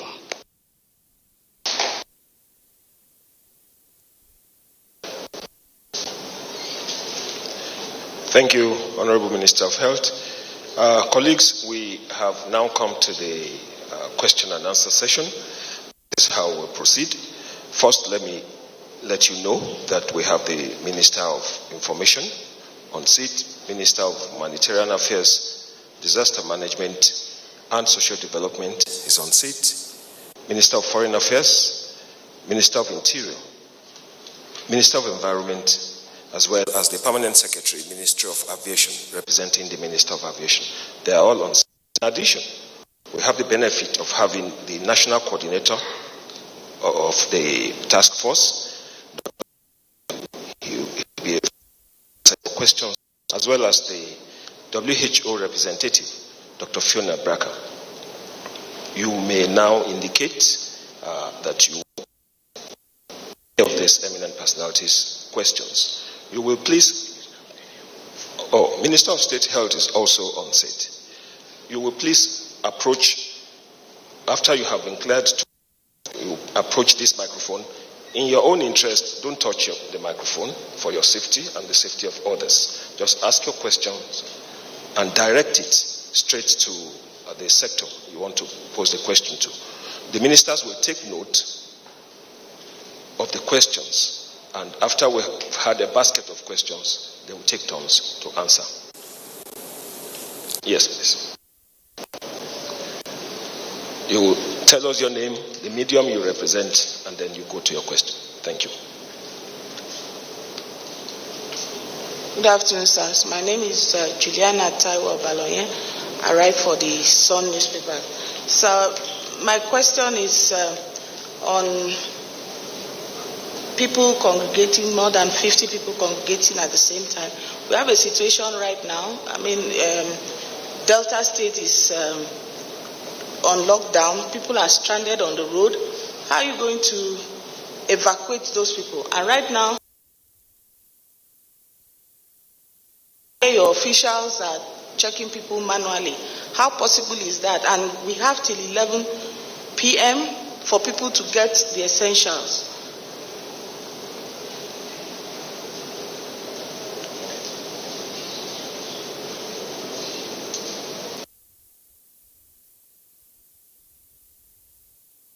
Pose the question. Please just raise your hand. We'll take the numbers. You come in that order.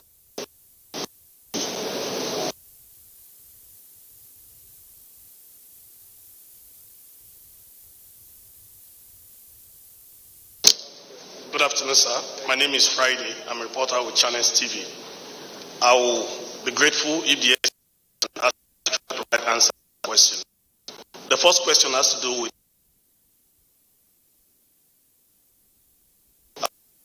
residents in Abuja, Lagos, and a few other states that are mentioned who may not be able to go out to get whatever they want. Of course, it's a laudable idea, since that is the only way we can actually control the spread for now.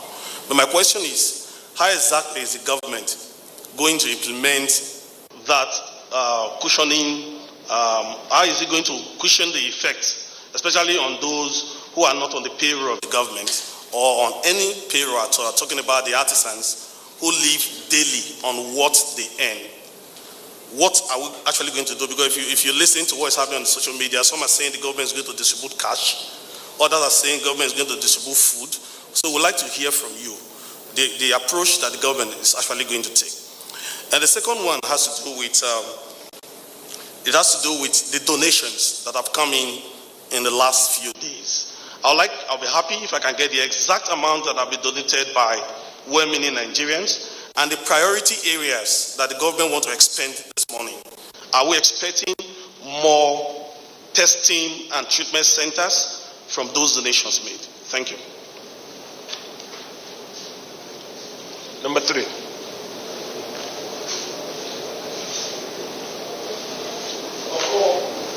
Good afternoon, everyone. My name is Amaka Ode. I report for Arise News. My question is actually directed to the Minister of Health. Yes, the COVID-19, we have been told it is not a death sentence. But recently I noticed from the picture that usually would be posted in terms of giving us a number of those who have been confirmed to have the coronavirus, there usually is a portion for those who have recovered. And in a few days, we haven't seen that. And this has raised a lot of questions, and people need reassurance in, knowing that that is a glimmer of hope that we have, knowing that eventually why are we not getting the correct number of those recovered? Because you just said only 3.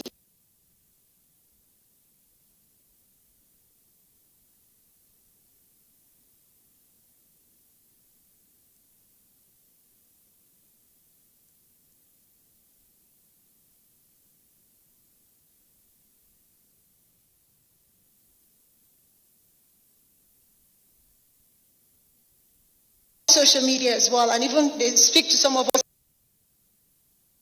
have your ears to follow.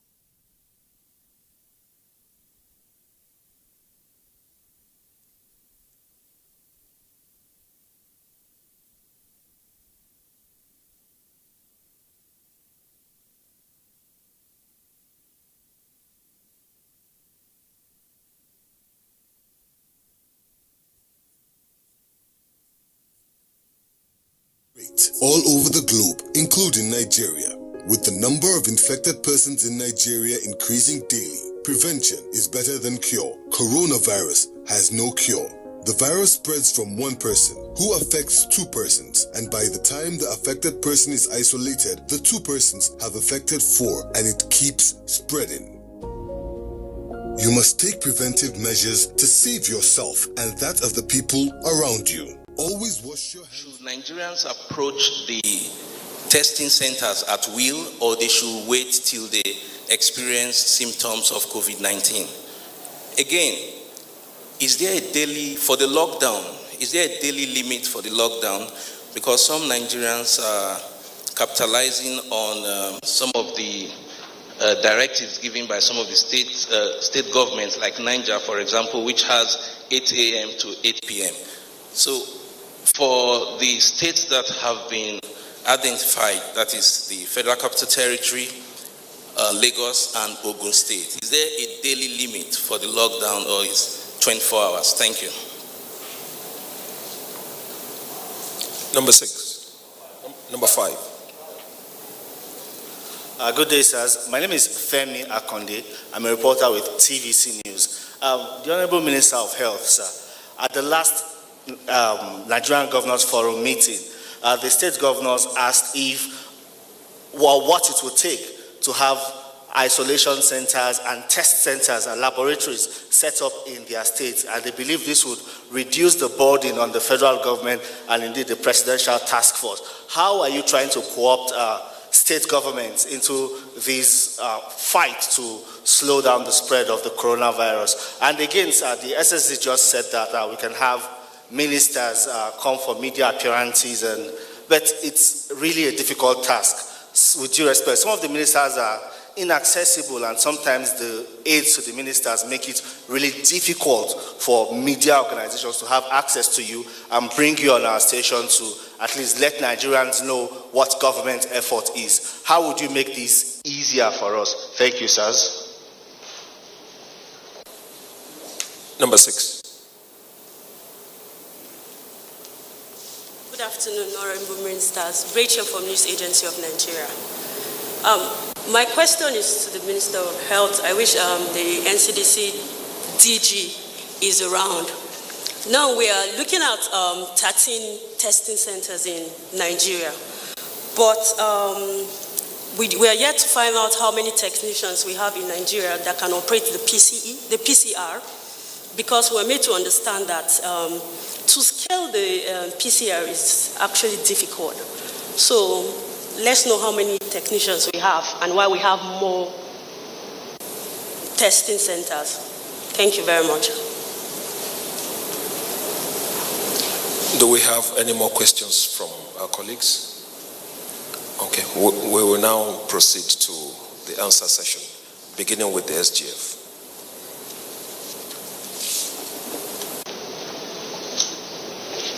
Social distancing. Yes, sir.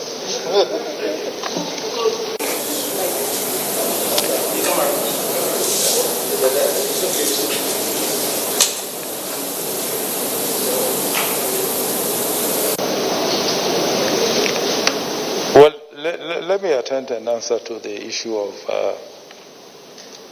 how government is going to deal with the effect of the lockdown on the 2 states and the Federal Capital Territory.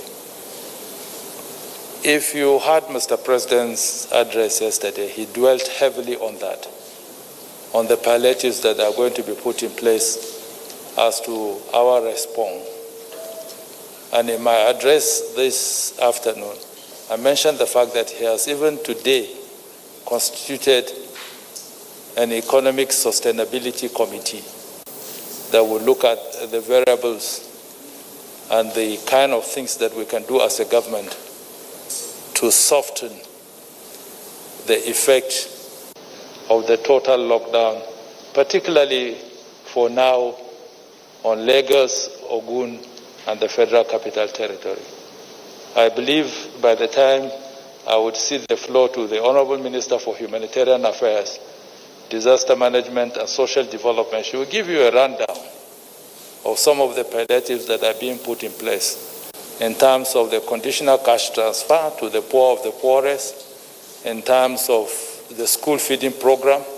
In spite of the fact that schools have closed, the President has directed that the implementation of that program be sustained.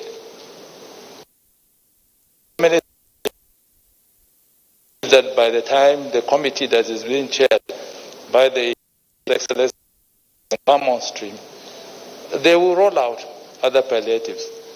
We are just starting. We are not very sure how long this will last. That's the truth about it. The countries that first got the affliction of coronavirus are still battling to come out of it. I believe, and by the sheer determination, spirited determination of Nigerians, would overcome these challenges. But I can rest assure you that packages will be rolled out. Like I said, the Honorable Minister for Humanitarian Affairs will give more details in respect of that. The other question has to do with conflict of policies. Somebody mentioned the fact that other states had locked down even before the federal government took its decision. If you read paragraph 29 of Mr. President's statement, he said that this current challenge will be guided and be led, and it will be systematic, it will be and it will take into consideration any consistency between federal government policies and state policies would be eliminated. It was very categorical. That's the context of paragraph 29 of his speech yesterday. So that means that we are doing everything to ensure that there is uniformity of policies, particularly when it comes to highways,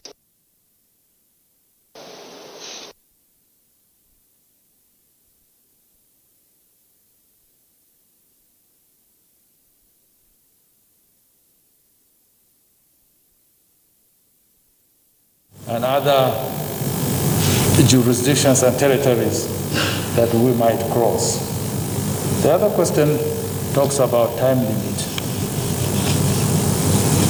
It's a total lockdown, except for essential services, except you are going to access specific needs like medical needs, except you're going out to buy food. All those things were categorized in Mr. President's speech. So it's a comprehensive speech. I would urge all of you to get a copy of it and read through it, because we depend on you to broadcast the content of this speech to Nigerians so that they will know exactly where we stand in this matter. It's a national challenge, and we have to do everything within our powers and with the resolve and commitment and support of Nigerians to deal with the graph. I could see the expression of surprise on your faces when the Honorable Minister for Health said, today our record shows confirmation of those infected to be 111. It means that the graph is rising, and we need to do something drastic so that we can flatten that graph. If it continues to rise in that, very soon we'll begin to count much more bigger figures than what we are counting now. So my appeal to all of us, using you as the instrument, is to appeal to Nigeria that nothing will happen to us if we lock down for these 2 weeks and allow for the tracking of those that have been in contact with those infected, so that we do not transmit to community transmission. Thank you.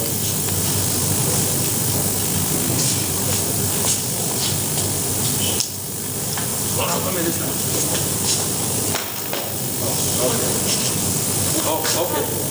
I thought she would finish up with my part of the question about what government is doing. Thank you very much, Mr. Chair, distinguished ladies and gentlemen. Let me be specific on the task given by Mr. President to our ministry.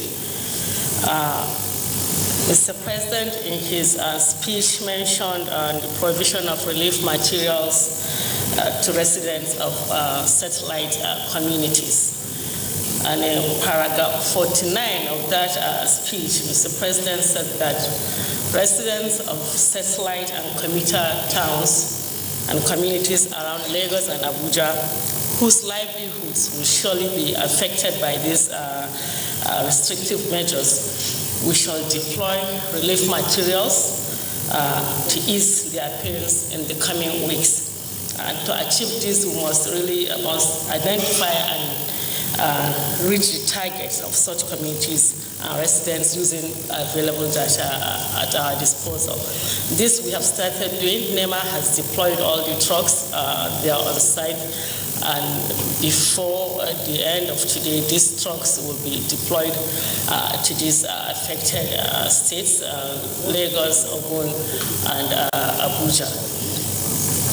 On the issue of the school feeding program, Mr. President mentioned in his speech, paragraph 50 of that speech, he directed that our ministry works with the relevant state governments in developing a strategy on how to sustain the school feeding program.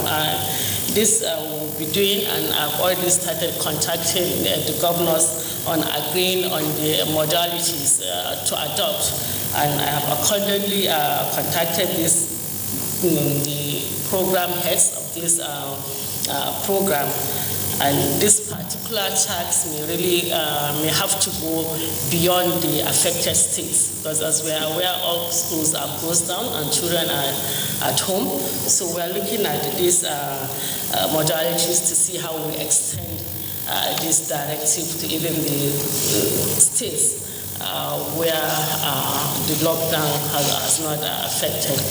Mr. President also in his speech of paragraph 51 has directed that a 3-month repayment moratorium for all trader money, market money, and farmer money loans be implemented with immediate effect. This we have also carried out that directive. We have met with the officials that are handling this program under the ministry, and we have directed that they implement this immediately. In Mr. President's speech on paragraph 54, he has also directed that the conditional cash transfers be given in advance of 2 months.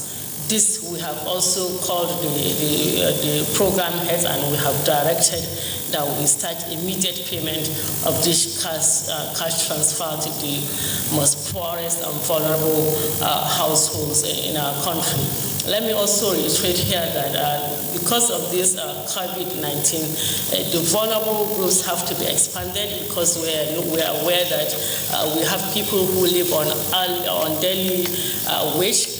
And so we're also going to look at those groups of people to see how we can take this food relief intervention to them in these affected areas. Thank you.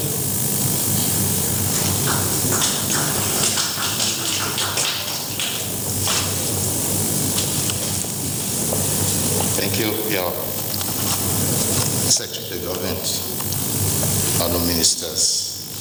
The questions for the Ministry of Health revolve largely around testing and also who is eligible.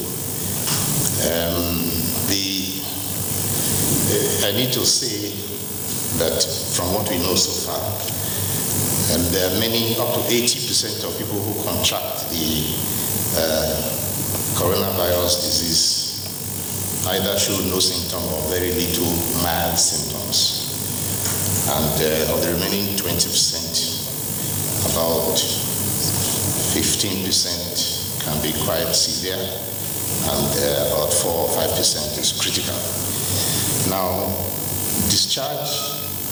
you'll be discharged from treatment if you look well and you test negative 2 times. And until it's proven that you don't have any more of the virus in your system. That usually take anything from 3 to 4 weeks or a bit longer. If you are tested and it's negative, after 24 hours or past 48 hours, you are tested again, you are negative, then you are good to go. So anybody who meets that criteria, the criteria will now be declared free and can go home. As to who is tested, first, it is important to know that this is an imported pathogen. It's not indigenous. So it was brought from outside the country. Therefore, in order for you to contract coronavirus, you have to have been abroad, or you have been in close contact with someone who was abroad and brought it. So if you never had a contact like that, and you also haven't been abroad, it's very unlikely that you are a coronavirus victim or patient. But because it's coronavirus disease is in every mouth, there are people who, once they feel feverish or they don't feel quite well, they think it's corona and they want to be tested. So the NCDC tries to discourage people like that. It's not something you acquire like malaria or yellow fever. You have to have these criteria. And what you're watching now is a joint briefing between the Presidential Task Force on Coronavirus and the Ministry of Health. According to the Secretary to the Government of the Federation, this briefing will hold daily at 2 p.m. and is in order to furnish Nigerians with authoritative and adequate information about new development. The SGF also said the President has set up an Economic Sustainability Committee headed by the Vice President Yomi Osinbajo to put palliative measures in place for Nigerians at a time like this. So we don't want to waste any of them. And now to bring you more updates on the coronavirus in the country. All hope is not lost in the fight against the novel coronavirus. Tested, so it's a little bit expanded to accommodate any errors that might arise, or to also put certain people's minds at rest. Now, the other questions about testing centers, since last week, we added Ibadan, UCH Ibadan to the list, and I already read out others that are coming next week. We have the capacity to convert some of the machines that we use for testing TB, that machines. We have the capacity to also test the coronavirus. The machine is there, but if you do not convert it and you do not have the reagent, you don't have anything to recognize the virus, then it's not possible. But if we can conclude the conversion of these machines, of which we have about 3 centers in the country, but that will not take place for at least 1 month or 1.5 months, because the protocol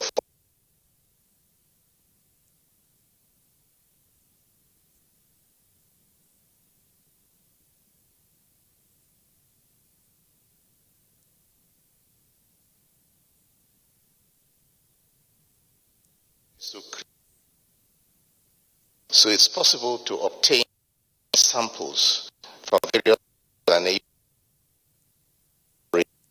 in fact, many countries do that.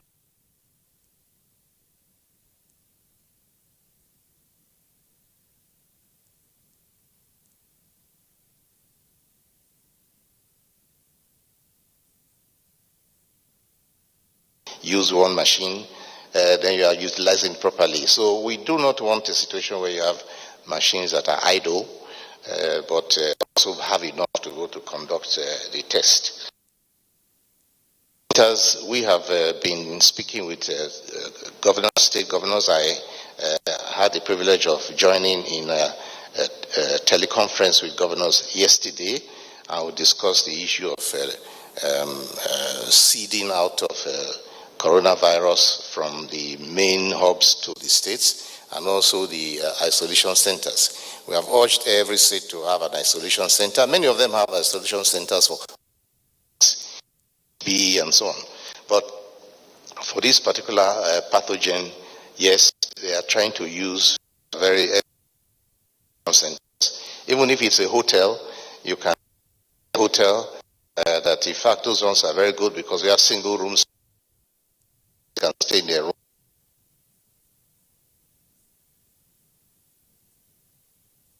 Past the 14 days. Mild up to moderate cases can be even treated in those areas, but we have also said that every treatment center, every isolation center, whether at the federal or state level, has to be accredited.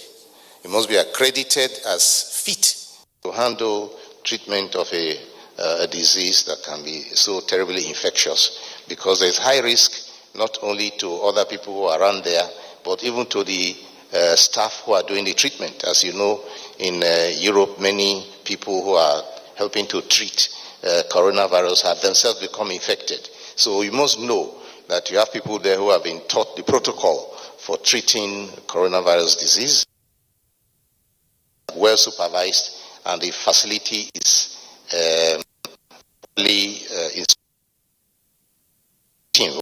together that the Professor Abayomi in Lagos, who will accredit every center that wants to handle coronavirus. And if started, you'll be visited and you'll be told to correct errors if there are any errors in your treatment arrangement and protocol.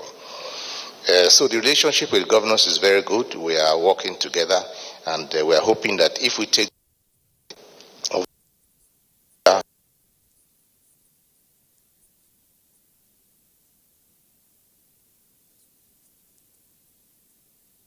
they pursue them very well, very diligently with contact tracing and identification and testing and isolation.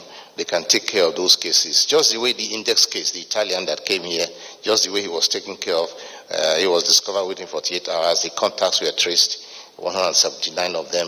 One was positive, they were treated, everything went well, they were charged, and the class ended like that until we had a large number of cases that came in now, and that caused the situation that we are in at present.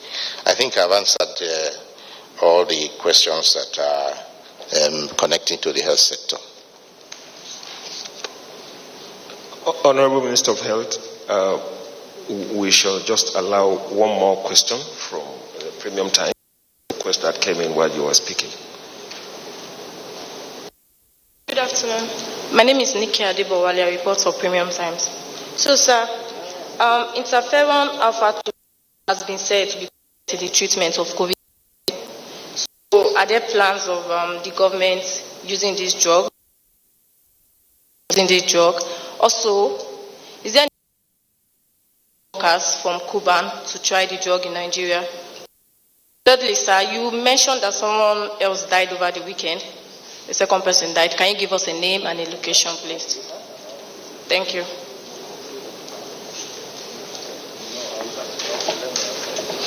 The health sector never divulges the name of patients who have been in treatment. It's against the ethics, so nobody's going to tell you the name. We can talk about the ailment without talking about the person, or you can talk about the person without talking about the ailment, so we don't disclose names. As for on clinicians, those are the ones who are handling the cases. They also devise what they want to use, and the WHO provides guidance in that because they have global experience, they have scientists, they test a lot of all these things, they have laboratories where they carry out, they compare and also contrast, and then they advise countries on treatment protocols. Of course, there are countries who want to do it the way they want. There are some countries who want to use this or that method of treatment. They are free to do so. We have heard of chloroquine, and we have said that Lagos can go ahead and try it. It's called a clinical trial to see if it actually works and contribute to the body of knowledge about the efficacy of chloroquine. And also the other one called hydroxychloroquine. Lagos is going to try a large number of patients, and the experience from trying these medicines will be published. We know. You were talking about doctors from Cuba. Yes, we're not in touch with them. We have enough doctors here who are handling in fact, I'm supposed to meet with Nigeria Medical Association. We want to be able to bring out retired doctors and NMA doctors to volunteer to help. We're not short of doctors.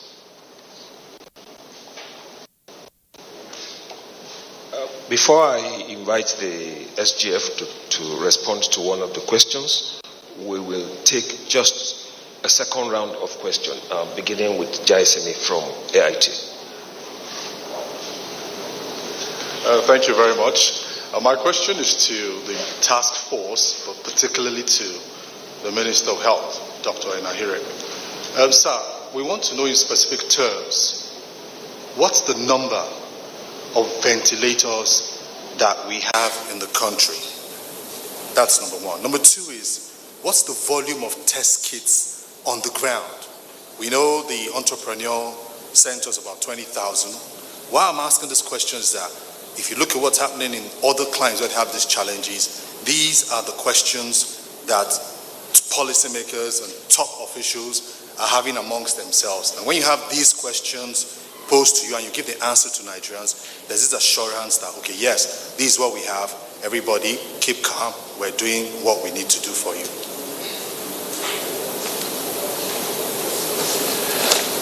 Do we have any other questions from the floor?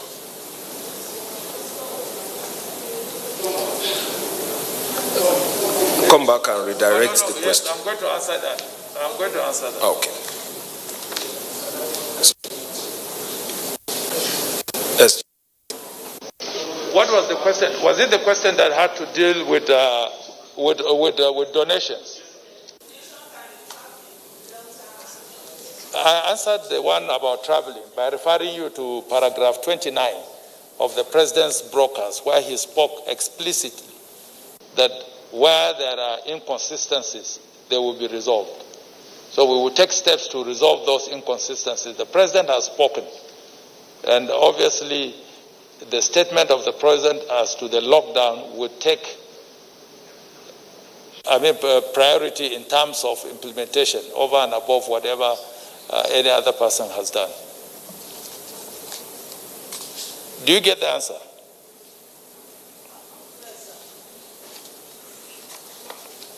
You can approach the mic and redirect the question. Yeah? Some people are already stranded in places like Delta, and they were told they'll be there for as long as the lockdown remains. So I don't understand. Are they going to be there for the 2 weeks? People are stranded on the road. They can't get to their destination. They can't go back. What solution can be made available at this time? Well, my answer was that my answer was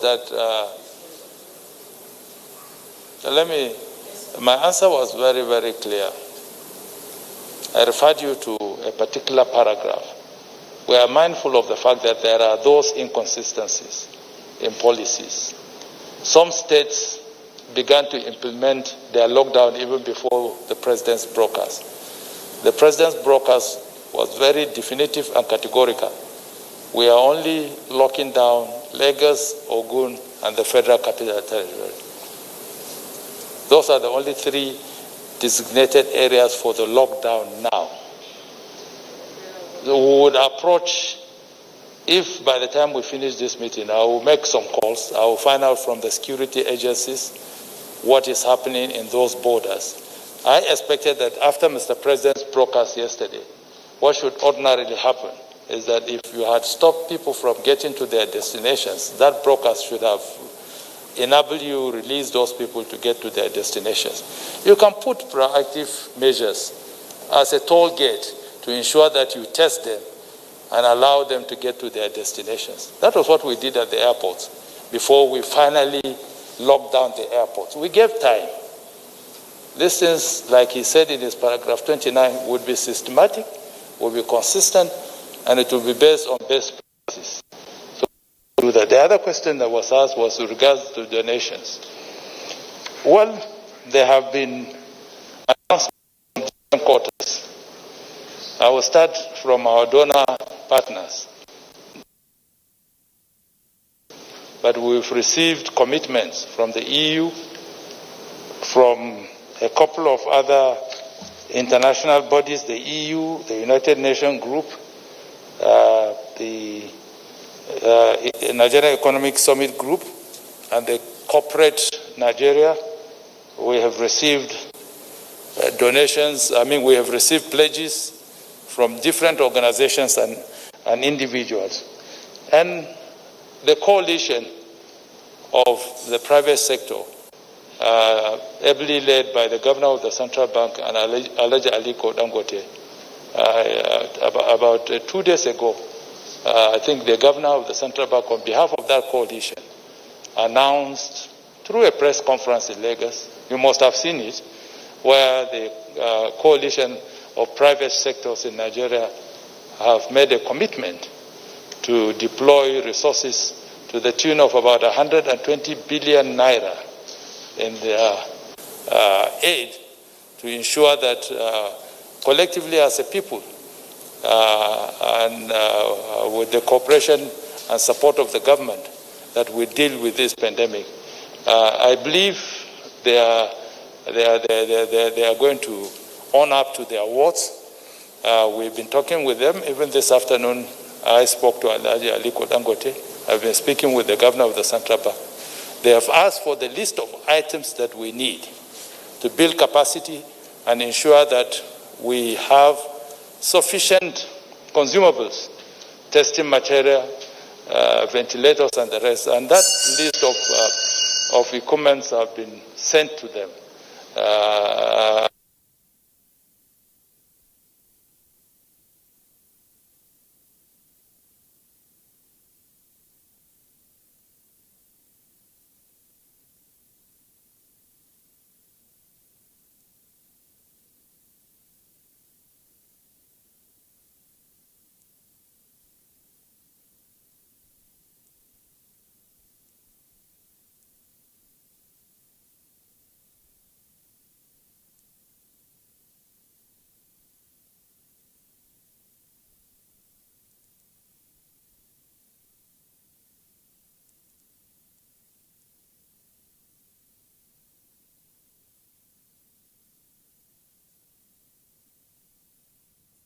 Nigeria increasing daily. Prevention is better than cure. Coronavirus has no cure.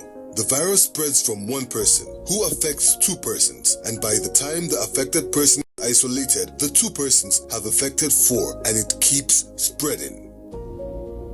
You must take preventive measures to save yourself and that of the people around you. Always wash your hands with soap and water. Put distance between yourself and others. Whenever you cough or sneeze, cover your mouth. Clean and disinfect surfaces. Stay at home if you're sick and contact the proper authorities. Together, we can cut down the spread of the coronavirus. This message is brought to you by the Nigerian Television Authority, NTA, Africa's largest TV network.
Inventory of the ventilators in government hospitals. We have not been able to speak with state hospitals yet. We have also gone so far as to take inventory of what is in private hospitals. And they are ready to make them available to us. We have arrangement that will make it possible that if you need more ventilators in Abuja, we can send them from Lagos. If Lagos needs more ventilators, you can bring them from Enugu or from anywhere, so that we can be able to meet our needs as they are. So the number of ventilators you have is not exactly what will determine your survival. But we have a strategy to go to carry ventilators from one to one other place. And the fact that you're able to dictate your case early enough and follow them up will also help you not to get into a state where you have patients requiring ventilators. A full inventory from private hospitals has not yet come in, but I think during the course of the week, we shall also know their contributions and know the total assets that we can mobilize, apart from the ones that are on order from abroad. The Minister of Environment. Honorable Minister of Environment, please.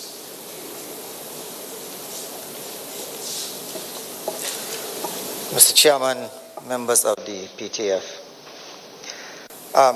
Ladies and gentlemen, I'd like to bring you up to speed on the role that the Federal Ministry of Environment is playing in this. We all know everything cuts across the environment. And in the Ministry of Environment, we have Department of Pollution Control and Environmental Health. Also, the agency of the Registered Environmental Professionals of Nigeria. Already we have deployed about 7,000 of these professionals across the country. They are already in the process of disinfecting, decontaminating, advocacy across the country. Equally, we have 774 environmental health desks in each of the local government. And strategically, we are doing this so that people down at the grassroots will be educated and will have someone to fall back onto. They will be guided. You will see a lot of these professionals in their uniform. Some of them are here. Can you? So when you see them, these are the registered environmental health professionals, and they are there to guide and to counsel and advocate the hygiene that we are talking about, washing hands, social distance, and all that. You can go back. Thank you. So just to bring you up to speed and to let you know that, please let everybody know that they are there down at the grassroots level to do this. Thank you.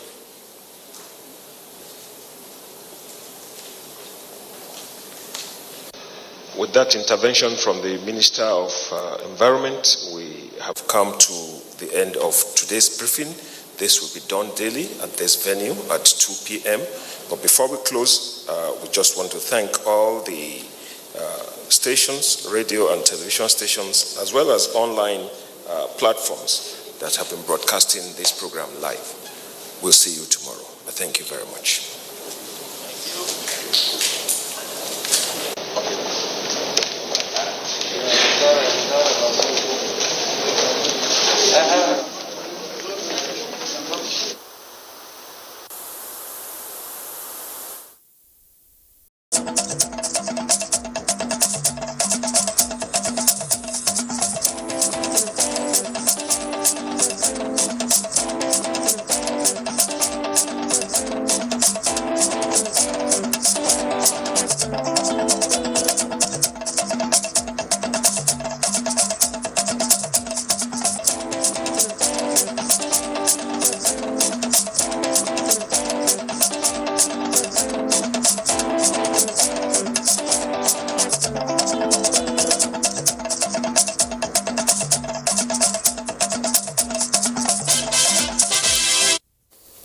Good day, thanks for joining us. This is an abridged version of Nationwide and we're live from Abuja. I'm Ruth Aguele.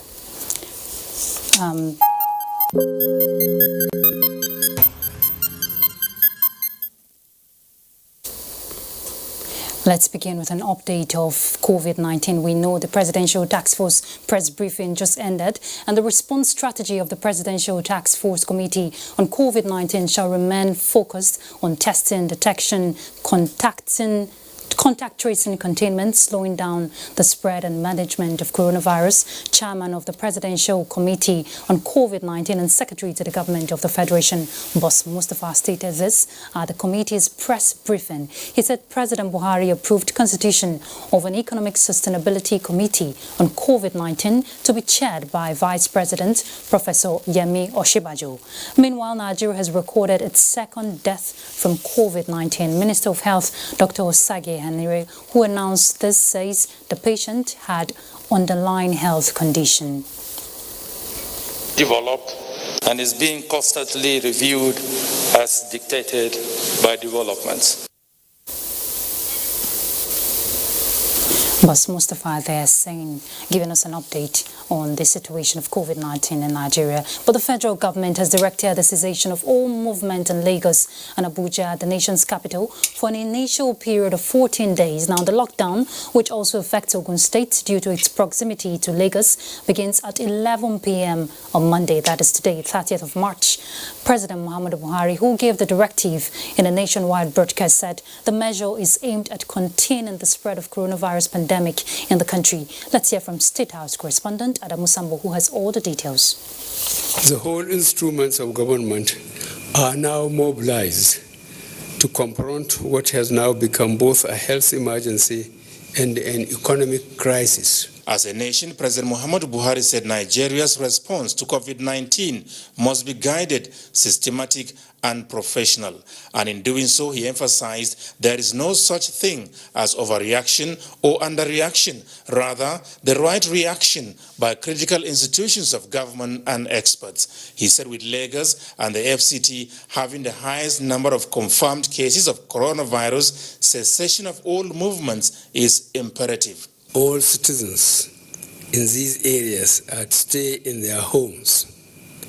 Travel to or from other states should be postponed. All businesses and offices within these locations should be fully closed during this period.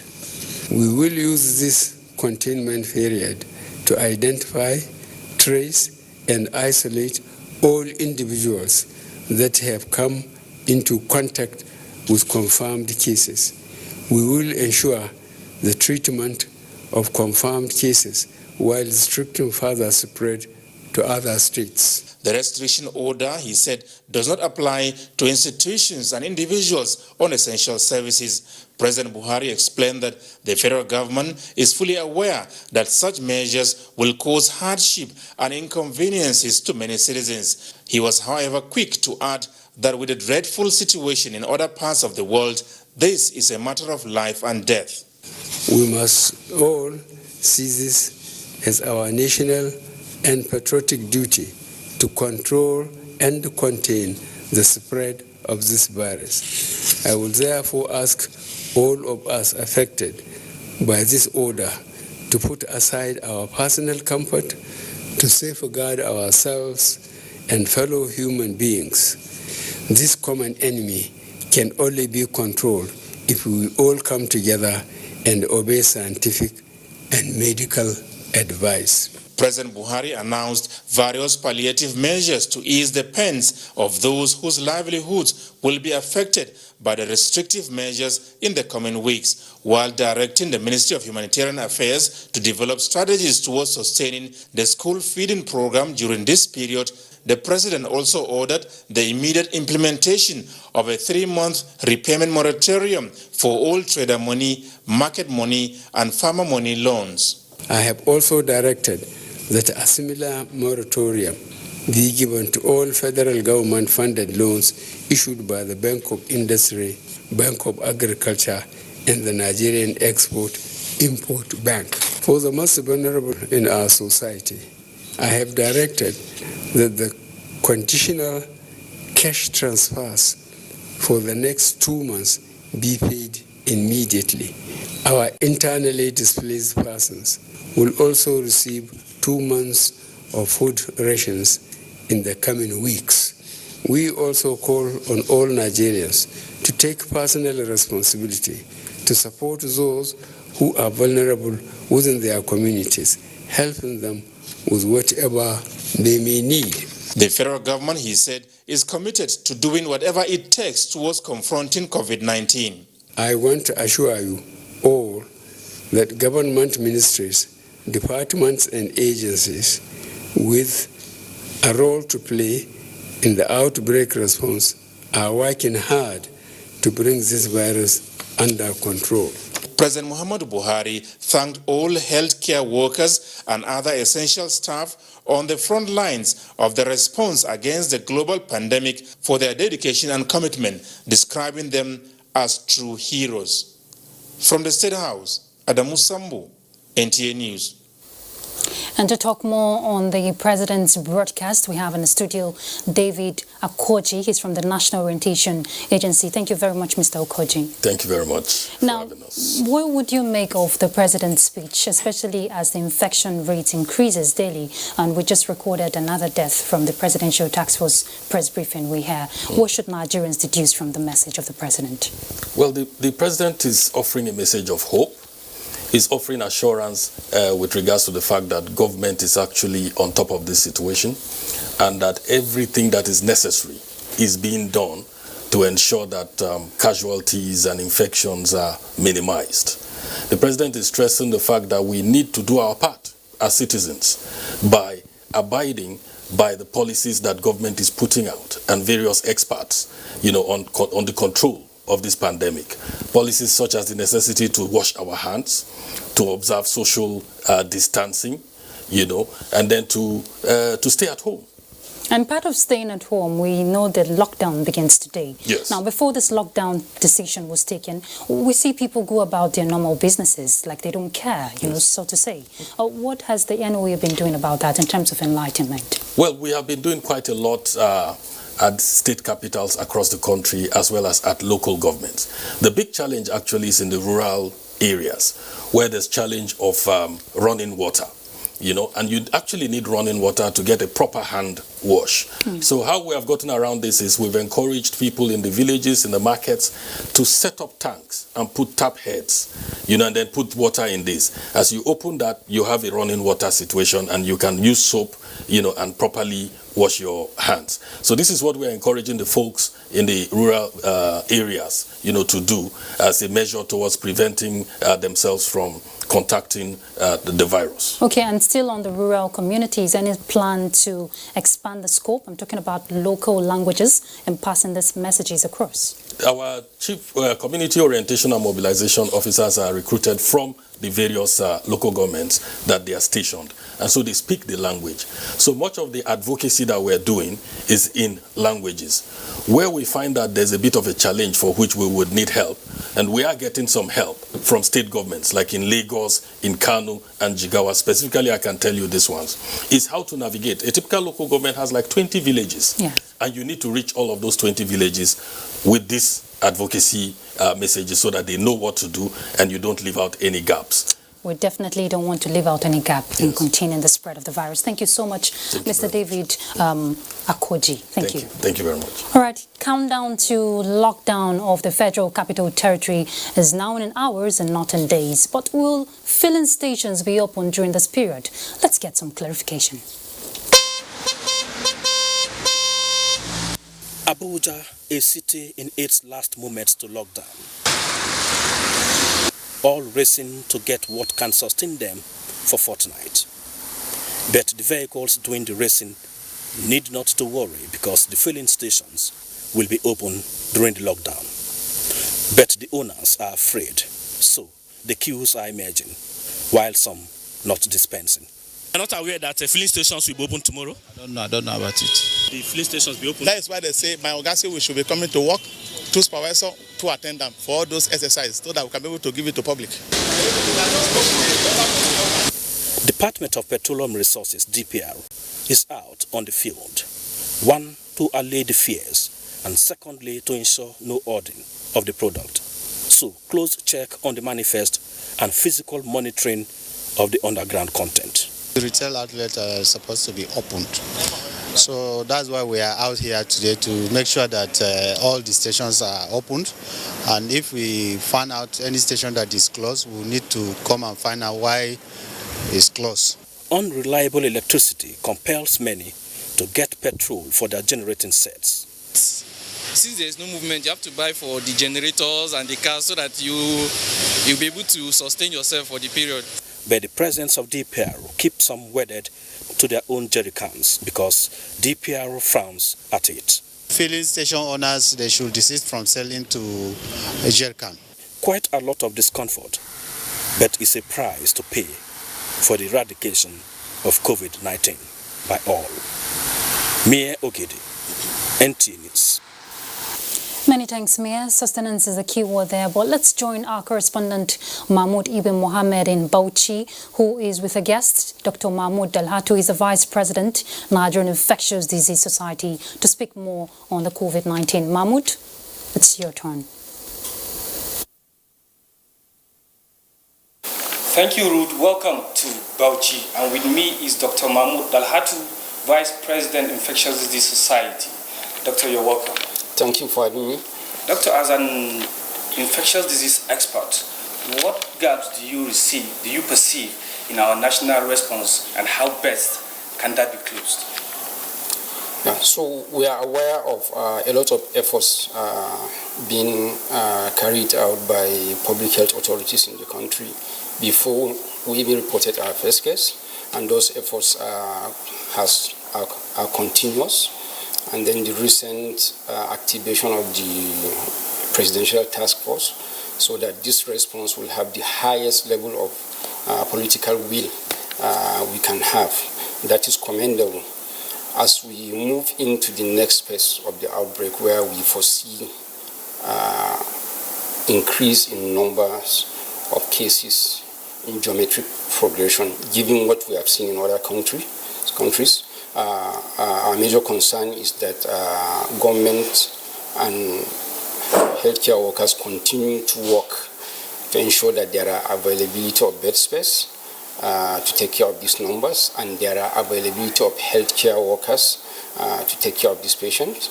And these healthcare workers should be trained primarily to know how to manage these cases, and then secondarily to prevent transmission of infection either between patients within hospitals or to protect themselves. So we are expecting that should happen. Secondly, we are concerned about the possibility that we may have challenges with personal protective equipment. Even more developed healthcare systems are facing these challenges.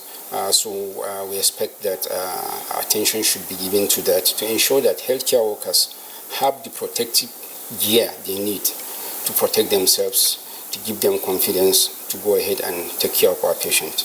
The third important issue is the issue of testing kits. We have seen challenges with testing kits across the globe, causing a lot of problem. So we expect the national public health authorities to do all they can to ensure that more tests are available, more capacity for testing, and then we are appealing to sub-national level states and LGS to ensure that they adhere to the guidelines for these tests, because there are a lot of test kits coming from the market and they have their strengths and weaknesses, and we advise that it's better people adhere to national guidelines. Okay, are there peculiarities that makes it necessary for Nigeria to look inward for solutions beyond the global guidelines? So if you are talking of clinical guidelines or guidelines for infection prevention and control, this is a new virus. So the existing evidence that we can base on to derive guidelines are based on what happened in experiences in Wuhan and other countries that have had this outbreak before us. So it will be difficult for us to deviate from that outbreak. That doesn't mean if new information comes, the country is not going to adapt and adjust appropriately. When it comes to implementing public health interventions like the lockdown, social distancing, we expect that implementers will look at peculiarities we have when implementing these interventions, and I see attempts to do that. Okay, thank you, Dr. Mahmoud Alhatu. It's really nice. It's been nice talking to you. Thank you for shedding more light on the issue of COVID-19 in Nigeria. Thank you very much. Thank you for having me. Well, that has been Dr. Mahmoud Alhatu, Vice President, Society of Infectious Disease, right here from Bauchi. It's back to you, Abuja.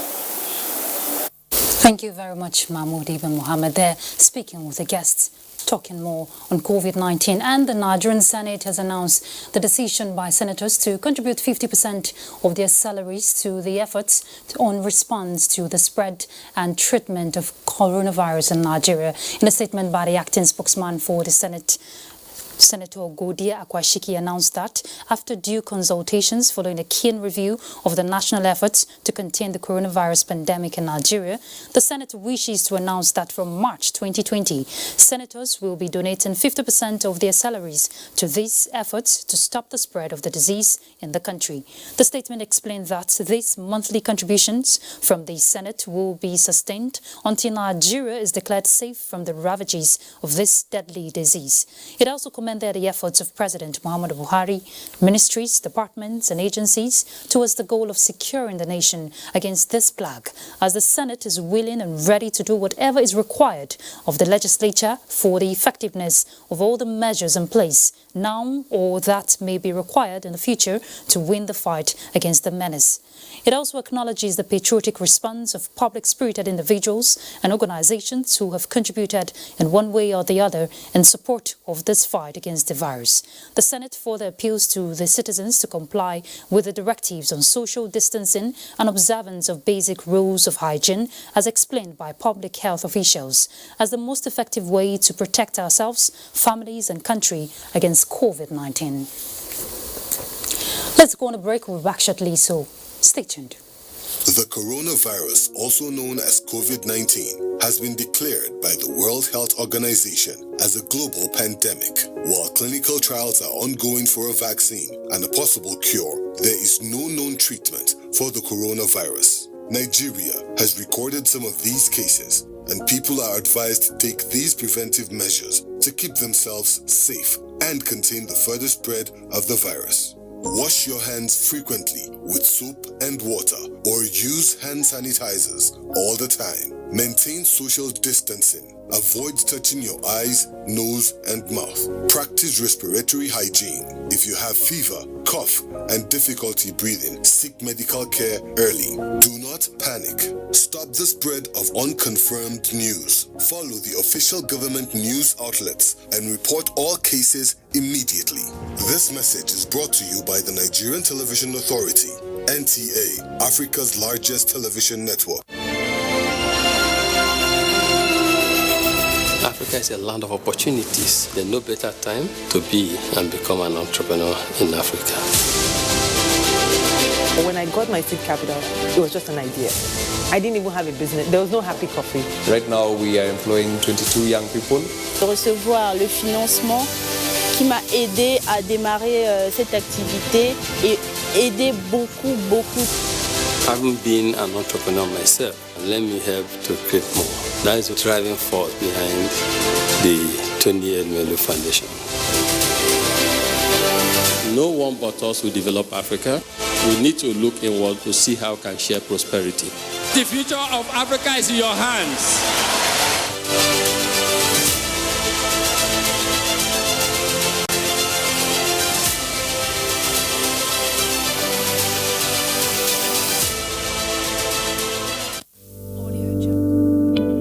Coronavirus is real. Steps to avoid this pandemic. Wash your hands regularly or sanitize your hands. Keep social and physical distancing. Avoid crowded places. Stay at home unless absolutely necessary. Don't touch your eyes, nose, or mouth if your hands are not clean. Avoid the spread of coronavirus. Coronavirus is real.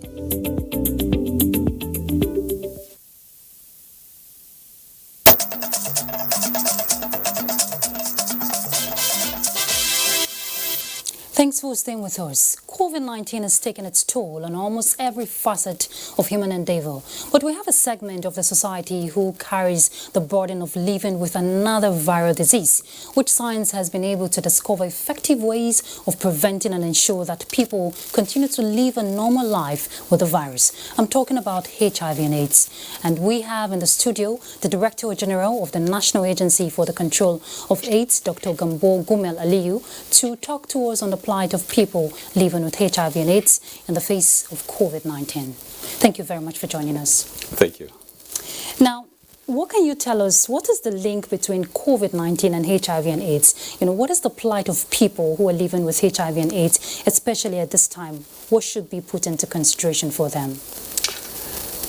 Our call to people living with HIV/AIDS across the country is to make sure, in addition to the call that is being made to everyone, stay at home, keep social distancing, and ensure adequate personal hygiene by washing hands frequently, to make sure they have adequate stock of drugs that will last them for at least a minimum of 1 month. These drugs are very important because we have seen people that have serious consequences with this disease are people that have weak body defense system.